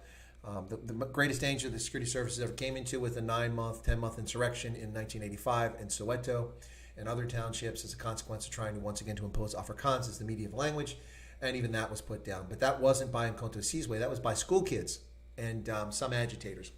Yeah, but anyway, so yeah, Mkhonto Sizwe is a joke. MK, Spear of the Nation. The Spear of the Nation probably killed more of their own members than they killed of the South African security services in Angola. So there you go. All right. They didn't win the war. The MP gave up, which they should have done, or certainly reformed anyway. Seems Malema's arrest is imminent. He called Ramaphosa, well, don't hold your breath, Variable Vision. Juju gets a free pass on virtually everything. Shoot the boar, cutting the throat of whiteness, hoping that the economy collapses so that white money loses. I think Julius Malema is truly the Teflon racist in South Africa. We'll see. Would be interesting to see him arrested. Lawnmen close to you, mine is close to you, and we had police presence everywhere. Miners are burning tires but didn't burn down buildings. Okay? Yeah, but interestingly enough, I saw that the Minister of Education, Miss Angie I'm Clueless, the Minister of Education in South Africa, Angie I'm Clueless, talked about 1,600 schools that were vandalized during the lockdown. Where was security at by the government? They know that people vandalize schools. Shame for shame for shame for shame. SA rapper Jack Parrow, music Chris on YouTube. I will check it, Hendo. Thank you very much. Van Pletzen is better. Okay. What do you guys think of Snot Cup? You guys don't like him? Van Pletzen. Okay. I love rap because it forces me to learn vocabulary and colloquialisms, because you get a lot of colloquialisms in rap. It's kind of cool. And that was what helped me learn German, listening to Falco back in the 80s. I love that you know our history better than most of us do. We are censored and propaganda disputed us in the 80s and again in the past couple decades. Well, bite your ankle. You're not alone. Here in the United States, I was taught that in public school as a kid growing up that 50 million Africans were brought to America and enslaved. Actually, the total is something like 300,000 to 400,000 black Africans were brought to America as slaves over the course of 2 centuries, nearly 2 centuries. That took place from 1619 in Jamestown until the slave trade, importation of slaves, was banned by the United States. The young United States, which only gained its independence in 1783 with the Treaty of Paris, even though we declared it in 1776, and only became a country with the Constitution in 1787, was ratified in 1789. So from 1789, already by 1806, we passed federal legislation which banned the importation of slaves into the country. Now, slavery as an institution continued until the 13th, 14th, and 15th Amendments were enacted after the Civil War, and the Emancipation Proclamation declared those in the states in rebellion to be free before that. So we actually ended the slave trade, importing slaves, in 1806, went into effect in 1807. Yet that seems to be forgotten by people, especially the people telling their nonsense that's going on right now with all this Black Lives Matter stuff that's going on. Yep. But my point there to mention to you about your ankles is that I too was given a false narrative about history in the United States. I was never taught that Irish were enslaved in the Caribbean, not as indentured servants, but as slaves to cut sugarcane, white Irish. The English, for the course of a century, starting with Oliver Cromwell, would raid Ireland, snatch up Irish boys and girls and young adults, load them on slave ships, and ship them to the Caribbean. I was also not taught that the Barbary pirates were raiding the coast of Portugal, Spain, France, but especially Ireland and Iceland as late as the 1870s and taking European slaves back to North Africa. Wasn't taught that, but it's a true story. I was taught a lot of things, but at the same time, I also wasn't taught about black entrepreneurs, black contributions in politics in America. So the whole story was distorted. I learned for myself, and the same reason I learned about South African history is I actually did the research myself, because public education is abysmal when it comes to teaching civics, political engagement, civic duty, responsibility, financial literacy, and finally, our history. And that's the course everywhere. I can say the same thing about German history. What the Germans teach their students is shameful and disgusting, and it's the wrong things too. Right. Load shedding. You got load shedding again? We back to that? I guess changing the lockdown levels results in load shedding. Do you know if there's any truth to the story that Malema helped stir up discontent at the platinum mine to reduce the value of the benefit Chinese? No, Keith, I don't know anything about that. I heard that rumor. That maybe that's a conspiracy theory. I don't know, but I don't know anything about that. Sorry. How do you see China's status next few years? China will not take over the world, which is being prophesized by a bunch of people that don't know what they're talking about. China is gravely injured by COVID-19, despite their fantasy of 82,000 people having the virus. China's manufacturing sector is on its knees, in part because they had to lock down all around the country. They couldn't produce things. But beyond that, they couldn't get enough natural resources to come into the country to run their factories, and their customers aren't buying their stuff, by and large. So the Chinese are going to take a long time to recover from this, as many of us may. But the Chinese are not going to run away with things. Also, every time people talk about the Chinese, bear in mind, folks, the Chinese economy is still only 50%, two-thirds max of the U.S. economy. Don't play the purchasing power parity game with me, because that's nonsense. I can't buy a Big Mac for purchasing power parity. Okay? Anyway, you got 600 million people living in China in abject poverty. You had 900 million people living that way 20, 30 years ago, but now you're down to 600 million. And these people are suffering, and they live in China. So China has all kinds of issues it has to deal with, including ecological damage and things like that. Also bear in mind that the vast majority of China's population lives on a narrow strip within about 50 kilometers of the coastline. Look at the population map, and it's densely populated there with hundreds of millions of people and just a small number of people out in the hinterlands of the country. So it's almost an ocean nation in some respects when you look at it that way. But China has a lot of problems, and they're not going to run away with it. They just aren't. 1.5 billion people, and their GDP is a few thousand, about $10,000, $8,000 a head. In the United States, with around 30 million people, our per capita income is over $50,000, $60,000 a year, something like that. Until they reach that same level of parity, I don't want to hear about China having a larger economy than us. It doesn't matter. They can't live to the same level of comfort and luxury and security that Americans can. All right. You guys are talking about Jack Parrow again. Okay. Oh, Kurt Darren's come up here. Bruderstrom and Hartbeesport. Oh, Hartbeesport is nice. I love it. That's a beautiful area there. That's just at the end of the Mahalisburg. Nicholas, okay. Snowcup is a younger version of Kurt Darren. Yeah, but I don't remember Kurt Darren ever doing any rap. Did he do rap? Snowcup is hilarious. He's so cheeky. Delicious. His song is hilarious. I love it. Rock for my rustic. That's hilarious. I love the colored lady. Rock for my rustic. She's dancing by the fence post.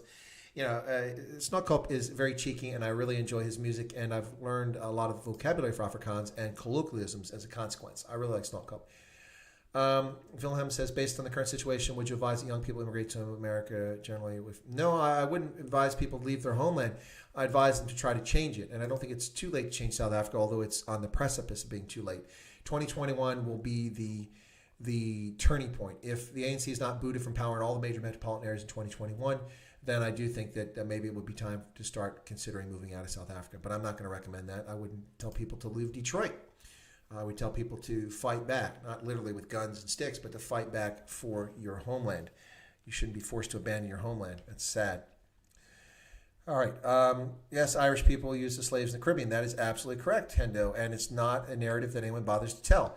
There's a reason why Rihanna is so attractive. She's got Irish ancestry. To this day, there's actually a small group of Irish who live in the Bahamas, I think, or Jamaica. No, it must be in Jamaica. No, it's not. It's one of those Caribbean nations that was from the former British Empire in the Caribbean. And there is a small group of about 1,200 Irish descendants who were former slaves, mostly white, but there's some mixed in there because some African slaves escaped with them. And they still speak English, and it sounds quite funny to people, and they're pretty much all on their own, and people ignore them for the most part. But they were former slaves who had escaped control of the plantation owners. It's refreshing to me to meet people that care about our history. Chris, do you know the history of genocide in South Africa, for example, the Mfecane? Well, yes, although the number I think is a bit exaggerated there, Rainier, when you say 2 million people. No one has statistics or data. That's a projection. It's probably closer to 800,000 or to 1 million people. It depends how you look at it. Yes, I'm very familiar with Mfecane, and I talk about it endlessly. If you hear me talk about South Africa, okay, I'm an hour and 30 minutes. There's a lot of people here. Folks, unless you ask me to go, I'll stay longer since I've been asked a serious question. So I'm going to keep going. All right, so yes, Mfecane. So the rise of the Zulu nation and the consolidation of power under Shaka and his subsequent following leaders of the Zulu nation, which created the Ndebele kingdom, which of course rampaged through the Free State and the southern part of the Transvaal, inflicting pain and misery on the Basotho people, the Griquas, and the Tswana speakers in the area, until the Trek Boers arrived and then allied with many of those people to defeat the Ndebele and send Mzilikazi and his band of merry marauders moving north and fleeing above the Limpopo and settling in what became Matabeleland near Bulawayo. And that's where they were. And then, of course, they interacted with the Shona tribes and caused all kinds of problems, especially with the Cesaro and folks like that. Yes, that's right. Some people actually know that the Shona are not a single group, nor are the Tswana. You have the Bangwanwato, you have the Bafokeng, you have many other subgroupings. Same with the Basotho people. But anyway, the Mfecane was the ultimate in colonization and conquest and assimilation.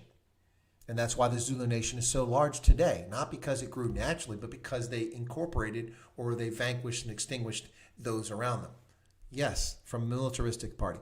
So yes, you talk about Southern Africa. Let's roll back the clock to 2,500 years ago. The only Homo sapiens in the region, to our knowledge, were Khoi and San groups, nomadic hunters and gatherers and herders. That's right, light-skinned Africans with kind of a high yellow sort of appearance. Then the Bantu migration, which started in Cameroon, takes place, and they move to the west of Africa, and then they move to the east towards the Rift Valley, and then they come down the Rift Valley, where they ran into the Buganda people in Uganda, and then they came down through the Rift Valley. They ran into the Neolithic people up there, came down the valley, all the way down through Tanzania, what was Tanganyika, then Malawi or Nyasaland, then Zimbabwe, Mozambique, and eventually into South Africa, only arriving in the region of the Great Fish River about 1,600 years ago, and the formation of the Xhosa group, which was probably a lot less militaristic as a consequence of the fact they actually merged in some respects, some groupings, some pairings. And you see in Xhosa the adoption of that odd sounding to non-speakers, that odd sound that comes from Bantu, or not from Bantu, from San languages, which became part of Xhosa. That's not naturally part of the original etymology or history of the language. So then you had Europeans arriving permanently in 1652 when Jan van Riebeck established a refitting station on the Cape of Good Hope in what became Cape Town. And then we had Dutch settling there. Some Germans came independently on their own. And then starting after 1685, when the Edict of Nantes was revoked in 1680, French Huguenots fled en masse from France after being butchered and murdered by their neighbors and allies and friends who were jealous for their wealth and prosperity, and murdered tens of thousands, if not hundreds of thousands, of their neighbors who were Protestants, French Huguenots, Calvinists. Many fled to the Spanish Netherlands, which is the Netherlands, Holland, and Belgium. And also the French, 50,000 or so of them fled to Berlin, where they were invited by the King of Prussia to come there because they were also Protestants. And so they settled there. Some settled in the UK later on, but that's primarily where they went. But after having been camped in the Netherlands for a few years, about 5,000 total Huguenots eventually settled in South Africa. Hence you get names like de Klerk and you get Marais and all sorts of names like Duplessis and things like that. These are French names, and they're not Afrikaans. There was no such thing as Afrikaans at the time. This is a language that grew out of the amalgamation of Dutch and borrow words from Malay and other languages and African languages, and eventually you get Afrikaans. Yeah, so these people land in the Cape. They become a cohesive group because of Simon van der Stel forcing the use of Dutch, and everyone had to assimilate in Dutch who was a European, and eventually Afrikaans grows out of that. They continue to move because people don't like to answer to the law, and so they pick up stakes and keep moving eastward. Eventually they encounter the Xhosa people near the Great Fish River. In the course of the 19th century, there are 8 or 9 border wars fought between the Xhosa and the Europeans. They weren't really called Afrikaners yet. Some were called Boers or farmers, but they weren't Trek Boers yet. That came starting in 1835. But they finally had enough of British control and the Xhosa, and they were hutful. So 15,000 or so over the course of a number of years, or up to 25,000 depending on the estimates you have, of these Trek Boers moved up into the Free State and then over the Drakensberg down into Natal, where they negotiated a treaty with Dingane, who was the current king of the Zulu at the time. And he signed it, and my namesake, Pete Retief, with my Pete Retief beard here, went to celebrate the signing of the treaty, and he was betrayed by Dingane, and he murdered his entire party, killing them one by one, making Pete Retief watch it, including his son, and he was the last to be murdered horribly by Dingane's Zulu warriors.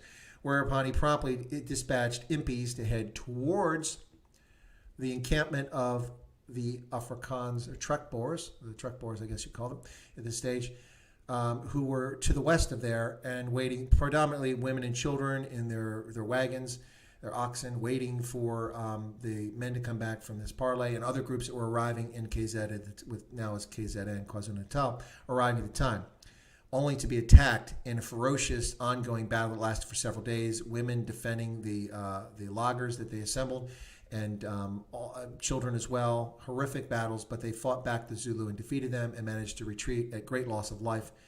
And many gave up on what became KwaZulu-Natal and moved further up around the Drakensberg into the Highveld, into what became the Transvaal. Anyway, so that's a little bit of a distraction from all that, but I was asked about the Mfecane, and so that's a little bit about it. Yeah, the Zulu were colonizers, they were conquerors, they amalgamated, they discriminated, they abused, and they stole land. That's right. But guess what? Who cares? It's good to know, it's good to understand, but it is history. Just like the Great Trek is history. And just like people taking land before 1910 is lost to the sands of time. You can't claim land, you can't claim right and moral position and righteousness from events that took place 1,500 years ago. Life doesn't work like that. Otherwise, we would constantly be embroiled everywhere on the planet. Anyway. Britain and France were famous for indenturing poor people. Variable Vision says, do you foresee a Southern Africa leaning towards Pan-Africanism? No. Pan-Africanism will not work. It has not worked, despite Kwame Nkrumah's grand vision, along with Sekou Toure, and even as much as, what's his name, from the Congo, who was killed in Katanga. Drawing a blank right now there, but I know who he is. Can't think of his name. Pan-Africanism has never succeeded. The African Union is a debate club which uses some of the generous resources the European Union gives it and some from the U.S. to implement a handful of programs that have marginal efficacy across the continent. I'm not dismissing the African Union, but it doesn't govern Africa, and so hence it doesn't have sovereignty over African states, and what it can do is limited, and most Africans don't understand that. They think that it runs Africa. It doesn't, and it never will, because there's too many greedy and corrupt people in Africa that want to run their own countries. Whoa, jumped ahead again there. Wow. Okay, who's funny? Am I funny? No, Pluto. You're talking about chocolate game memory. Why do I learn Afrikaans? Yeah. From Snotkop. Yeah, Mars is too close. They probably fought. Okay. Great Afrikaans rock band. Okay, Foto na Dans. Have you heard of the Patagonia Boers? Yes, I have. As well as the Boers who settled in Kenya. Very well familiar with them. And the Doorsland trekkers who went through the Kalahari trying to get to Angola, many of them dying, the rest in different waves, having forced to be stopped in Namibia for as much as a year, recuperating before they picked up and pushed on to Angola. If you roll back the clock to 1918, there are several thousand Voortrekkers or Afrikaans-speaking Boers living in Angola, running sisal plantations and other things in southern Angola. They were taken out of there at the end of the First World War and moved to Southwest Africa once it became a mandate under the League of Nations for the South African government to administer. And so many of the Afrikaners in Namibia today have origins in Angola. I was in Dundee in South Africa, in KwaZulu-Natal, many years ago, and I stayed at a hotel which was run by a woman who was an ethnic German, but she was an Afrikaner. And I was talking to her, this is 20 years ago, she was like in her 70s or 80s at the time, and she was the owner of the hotel, and it was a nice place, I can't think of the name of it, but anyway, she was telling me about her parents, and her parents were from Angola. And she was born in Namibia, but her parents were born in Angola. Both of them were, one was an ethnic German and one was an Afrikaner. Then the parents relocated before she was born to Namibia, what became Namibia. She was born in Namibia, and on the other side of her family, she had Germans. Anyway, so Germans and Afrikaners, and she had a German surname. So eventually she migrated to South Africa later in life, and she ran a hotel in Dundee. And that just shows you the link back to Angola, which very few people know about this. How many South Africans know about the Boer community living in Argentina? Probably not too many. Do you have thoughts about why Brazil is so little public racial compared to U.S.? Yeah, that's a good question, Nicholas. But I would disagree that Brazil has so few racial issues. In fact, I think Brazil has a lot of racial issues. It's just that most of us don't live in Brazil and speak Portuguese, so we're not all that familiar with it. But they do have a lot of issues. And if you're light-skinned and Portuguese or Anglo or German or something like that in Brazil, you tend to find life to be a lot easier and better for you, and you have more opportunity than you if you are of someone of mixed race or of indigenous, Brazilian Indian population, or you're Black African. There definitely is an issue there. And you're correct. Most of the slave trade went to the Caribbean and South America, mostly to Brazil and the Caribbean basin. Almost all people who were enslaved in the Americas from Africa went to those locations. As I mentioned, about 300,000 in North America, and some of those actually went to Canada, but almost all came to the U.S. And of course, remember, it's over the course of 200 years, ladies and gentlemen. Whose War of Independence? You talking about the Mfecane? If you used to live under British rule because the atrocities, murder camps, news a few years ago. Okay, Chris, what are your most meaningful books you've read? Top 3 books you would recommend any person for useful knowledge or just a good read? Well, Choco, that's a good question. That would include fiction. I would recommend that people read The Covenant about South Africa. It's fascinating historical fiction, The Covenant by James Michener. It's still available in reprints. You can probably get it from those Black Lives Matter supporting Amazon clowns, or you can get it elsewhere. In South Africa, I don't know if you can get it from exclusive. You might have to order it. But I would recommend that. I would also recommend The Road to Serfdom by Friedrich Hayek, which is a little more technical for folks, but if you want to understand what's going on in the world, I would recommend reading that. And beyond that, what's another one? I'd have to think hard about it, but there's a lot of really good books out there. I have a basement with thousands of books full of these things, and I've had to leave my books stored in different places as I moved around the world with the military, but now they're all brought together. A huge South African book collection. Every time I'm in South Africa, I load up on books. I usually buy a second bag to carry just full of books to ship back because I buy so much at Exclusive and CNA, although CNA is bankrupt now. Hopefully they'll come back. My happily divorced surname is de Klerk, but I'm from Italian descent. Okay, good to know.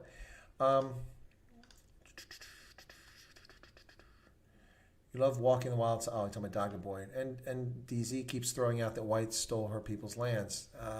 Who are her people?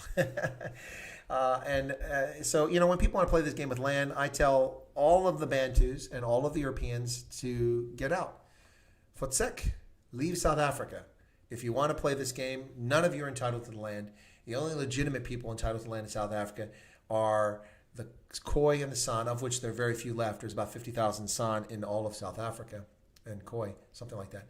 And then the Coloreds, who are mixed race, who have a large DNA contribution coming from the Khoi and San community. So the rest of you can leave. So that means instead of having 60 million people in South Africa, we'll have 6 million people in South Africa, and they can enjoy the fruits of the land. Of course, that's a ludicrous story and a ludicrous statement. But the Bantu have no more claim to land in South Africa than Europeans do, or whites.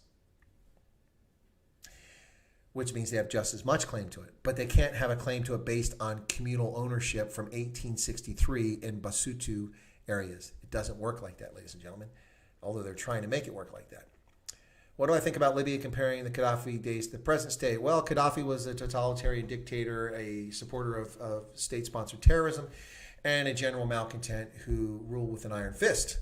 That said, people weren't in jeopardy of being murdered, raped, and dying every day in Libya. So do people give up their security for freedom or their freedom for security?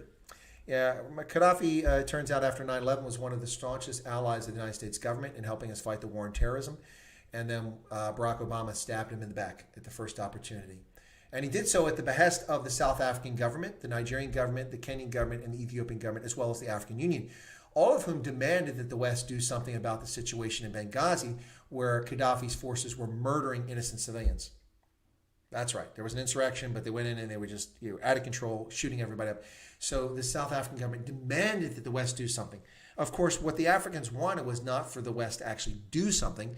They wanted us to tell Gaddafi to do something and to threaten him with overthrow, not counting on the fact that NATO would actually do something. Of course, the United States leading from behind, trailing behind the Brits and French, as we always were wont to do under the genius foreign policy of one Barack Obama, who seemed to be confused about world events, encouraging the Arab Spring, and then having the blood of millions on his hands for his inept foreign policy. Yeah, so that's what I think about Libya and Gaddafi. Okay, just tell Africans Pan-Africanism can't work, and Rwanda is an excellent example. Bite your ankles. Rwanda is not a good example why Pan-Africanism can't work. It's more structural, and the fact that it's in a massively large continent, and there are just, you can't govern it that way. I mean, the United States, the fact that this experiment works is quite a tribute to the structure of it in the beginning, and the people who made it happen, and then the commitment to it over a long period of time.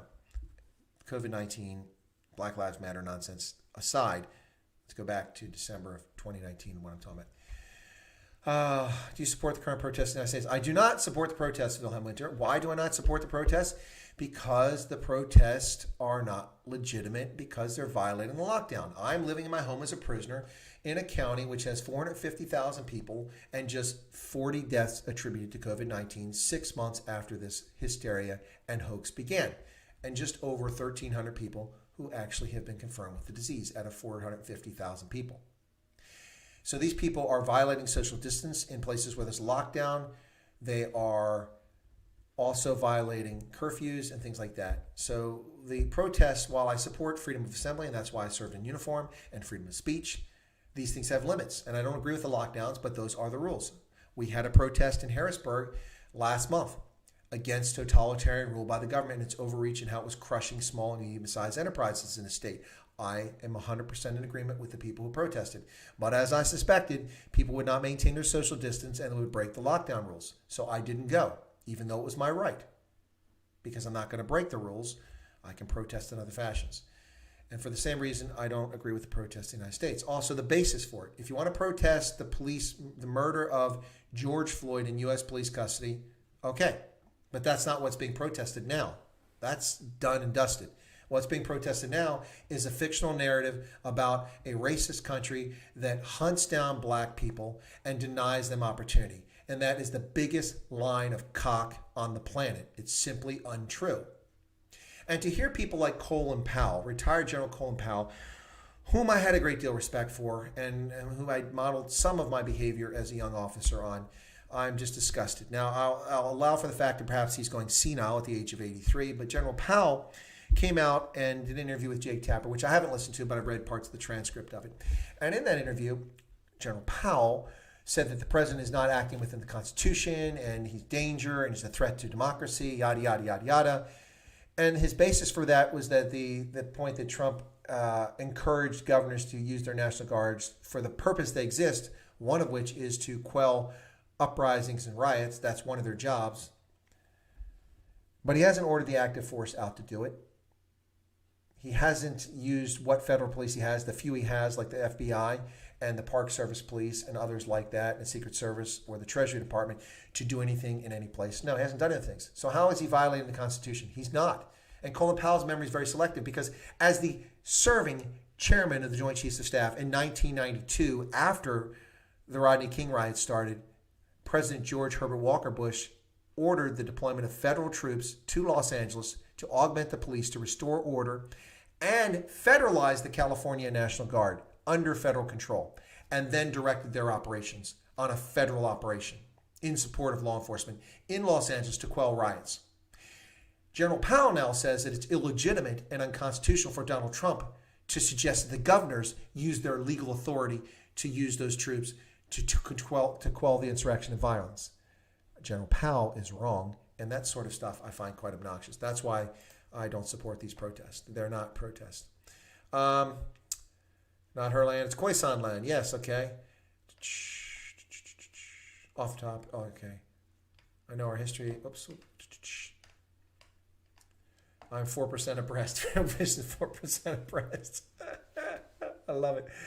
Chris might give more details, but I believe one, it was a Caucasian Tutsis promoted leadership of Belgians. Well, the Tutsis aren't Caucasian. That's a myth too. They're African. They're Bantu. The Hutu and Tutsi are both Bantu people, and the physical differences that have been played up by the Belgians and by the French and Germans before that are minimal, and it's overplayed. There is a strong correlation between cattle farming and sedentary farming and cattle farming between Hutu and Tutsi, but a lot of that stuff's been overplayed. 850,000, and they weren't simply Tutsis, Dogged Boy. I'm not correcting you, just pointing out 850,000 people were butchered. Of them, about 200,000 were Hutu, who were considered to be politically unreliable, and so they were murdered. How long have you been streaming? Well, Joe, since February. No, I'm just kidding. An hour and 50 minutes, Joe. Are you just coming on? Were you streaming? I didn't know you were streaming. Yeah, an hour and 50 minutes. I promised to quit in an hour and 30, but then I was asked a question about the Mfecane, and there you go. All right, let's see. Joe, you're late again. That's right. Okay. It works to shut them up. The minute you talk about genocide, they keep quiet because they don't know their history. Yep. Joe said, I always said I'm going out and then I don't. Well, actually, the last couple streams I have, Joe. I said I was going to end an hour and 30 minutes yesterday. I did. And the day before, I said I was going to end at 2 hours, and I did. But yeah, your point is valid. Okay, almost 10%. Powell's another New World Order stooge. Yes. Joe says, please adopt me. Why, Joe? You have an American passport, man. I don't have to adopt you. You can get away. Read the book by Professor Vanderos about color. It's mentioned here. Yeah, there's a book. I have the book, The People of the Mist, which is actually written by the gentleman who gives the impression he's South African, but he's actually a British Commonwealth citizen from Tanganyika, and that is the gentleman with the channel called Loving Life in Australia. He's written a book called The Children of the Mist, which talks about the Griquas and about coloreds, or about the Griquas in particular. And so I actually have that book. I didn't realize he was the author of it because I didn't know his name. But Vanderos, okay? Vanderos, okay? I'll look for that book. It might be hard to find, though, here in the U.S. All right, Tucker Carlson claims the military has been taken over by the Democrats. I heard him say that, Variable Vision, on his stream. I don't agree with that. I think that's a bit of hyperbole. I was in the military. I wasn't taken over by Democrats. What I will say is that there are far too many general officers who are politically correct, and that's a consequence in my book that being a general officer is a political appointment. Now, every commissioned officer is a political appointment, but it's not like, the president is informed about who Chris Wyatt is when it's time to become a colonel. He just signs a promotion list that the Army approves, the Navy approves, the Air Force approves. But when it comes to general officers, the Pentagon decides who they're going to recommend. That list goes to the president. Then he's briefed by the service chiefs about who should get promoted, and they pick people from it. So yeah, it becomes overly political for some of these folks. But you have to be political because you have to navigate political minefields, and it affects strategic communications and national foreign policy. Kyle's out of here. Thanks for being with us. We're at 1:53. Joe Emilio, I'm going to tell you, I am going to call it at 2 hours, and I'm going to play a song on the way out. Plek en die zon. So we will call it shortly. But let me try to get the last questions here. Afrikaners are between 1.8 and 4.6. I would be surprised at 4.6% Neanderthal. That's pretty high. Most Western Europeans aren't that high, but yeah, they do have Neanderthal. I too have a higher than average amount of Neanderthal DNA, but not that high. It's probably in the 60th percentile. But it only takes a few centimorgans to jump to the 80th percentile. A Ranger, there you are. What happened to 57 in Little Rock? National Guard federalized, 101st. Absolutely right. We federalized the active military force repeatedly. Or actually, we federalized the National Guard repeatedly. We federalized them to go to Vietnam, World War II. All right, so Nicholas is taking off, Joe. Cradle of Humankind is close to where I stay. Sterkfontein, about 25 miles. Yeah, Sterkfontein's amazing. I've been there. I recommend it. Do it. Now Joe's encouraging me to go on. You know why Joe Emilio is telling me to continue? So he can chide me. Chris, you said you were going to leave at 2 hours, but look at this. You're still going. Go for the longest stream. I had a 4 hour, 20 minute. That's a pretty long one. So I could be in Congress. I could run a filibuster, right? I could just talk for like 2 days on my stream. Go for the longest stream in the world. No, but seriously, folks. Hey, listen, everybody, thanks for tuning in tonight. I hope you've enjoyed it. so far. We've got my minute 54. We're going to end here shortly. If Joe wants to chat, he can call me while I go out work on my lawn or get a little exercise in here when we're done. But again, I started this whole stream today talking about the retirement from Sevens Rugby of Cecil Africa, a player whom I've always found to be very exciting. He's really cool. And so let me bring that up. He retires from Sevens Rugby because his contract is not going to be extended by Saru for the Blitzbach. And he has 66 tournaments to his credit, along with 345 games or matches, a total of 1,462 points, which is the most ever scored for Sevens in the HSBC series by a South African. He's just behind Madison Hughes, the USA Eagles, who has 1,510 points. And then trailing him for South Africa is next is Bronco Dupree, who has ninth place when it comes to the most points ever scored. So he was the Rugby Sevens Player of the Year back in 2011 when he scored 381 points and 40 tries. Yeah, quite an impressive player. He goes out with 2 HSBC titles in 2017-2018, a Commonwealth,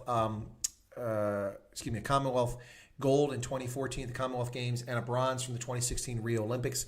He has made himself available for 15s, and he's announced to the provinces that he'd be happy to play. He's available. He'd be a dynamic player, but I would imagine he'd be a scrum half or on the wing because he's 5'9", and weighs 143 pounds, and oof, that's smaller than I am.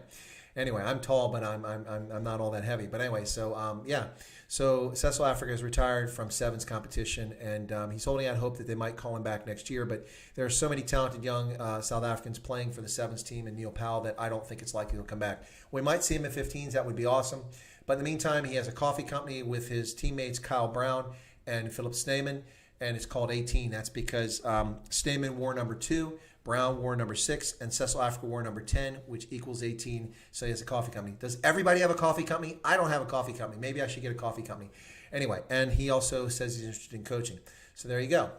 All right, yeah, it's almost midnight, folks. Liaison says Drian asked if Powell will be court-martialed. No, he won't be. He won't be court-martialed, not unless he calls for an armed insurrection. We have wide latitude as retirees to speak our mind when it comes to political issues. Only one U.S. military officer in the history of our country who's retired has ever been court-martialed for political speech. At the end of the First World War, he was acquitted.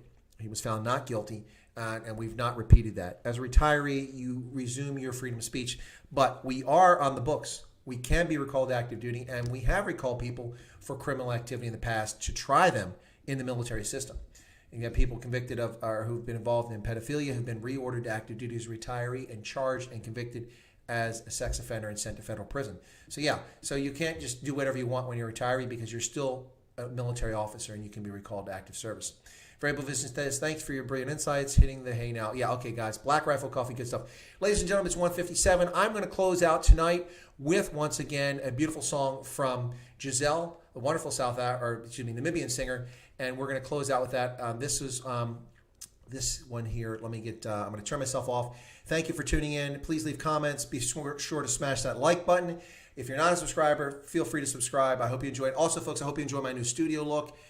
It's a map that doesn't include New Zealand because it's COVID-19 free zone, and there's no COVID-19 in New Zealand anymore. But this is Giselle singing Pleka Indizona. Ladies and gentlemen, have a pleasant evening. God bless. Be safe. Take care of your family and friends.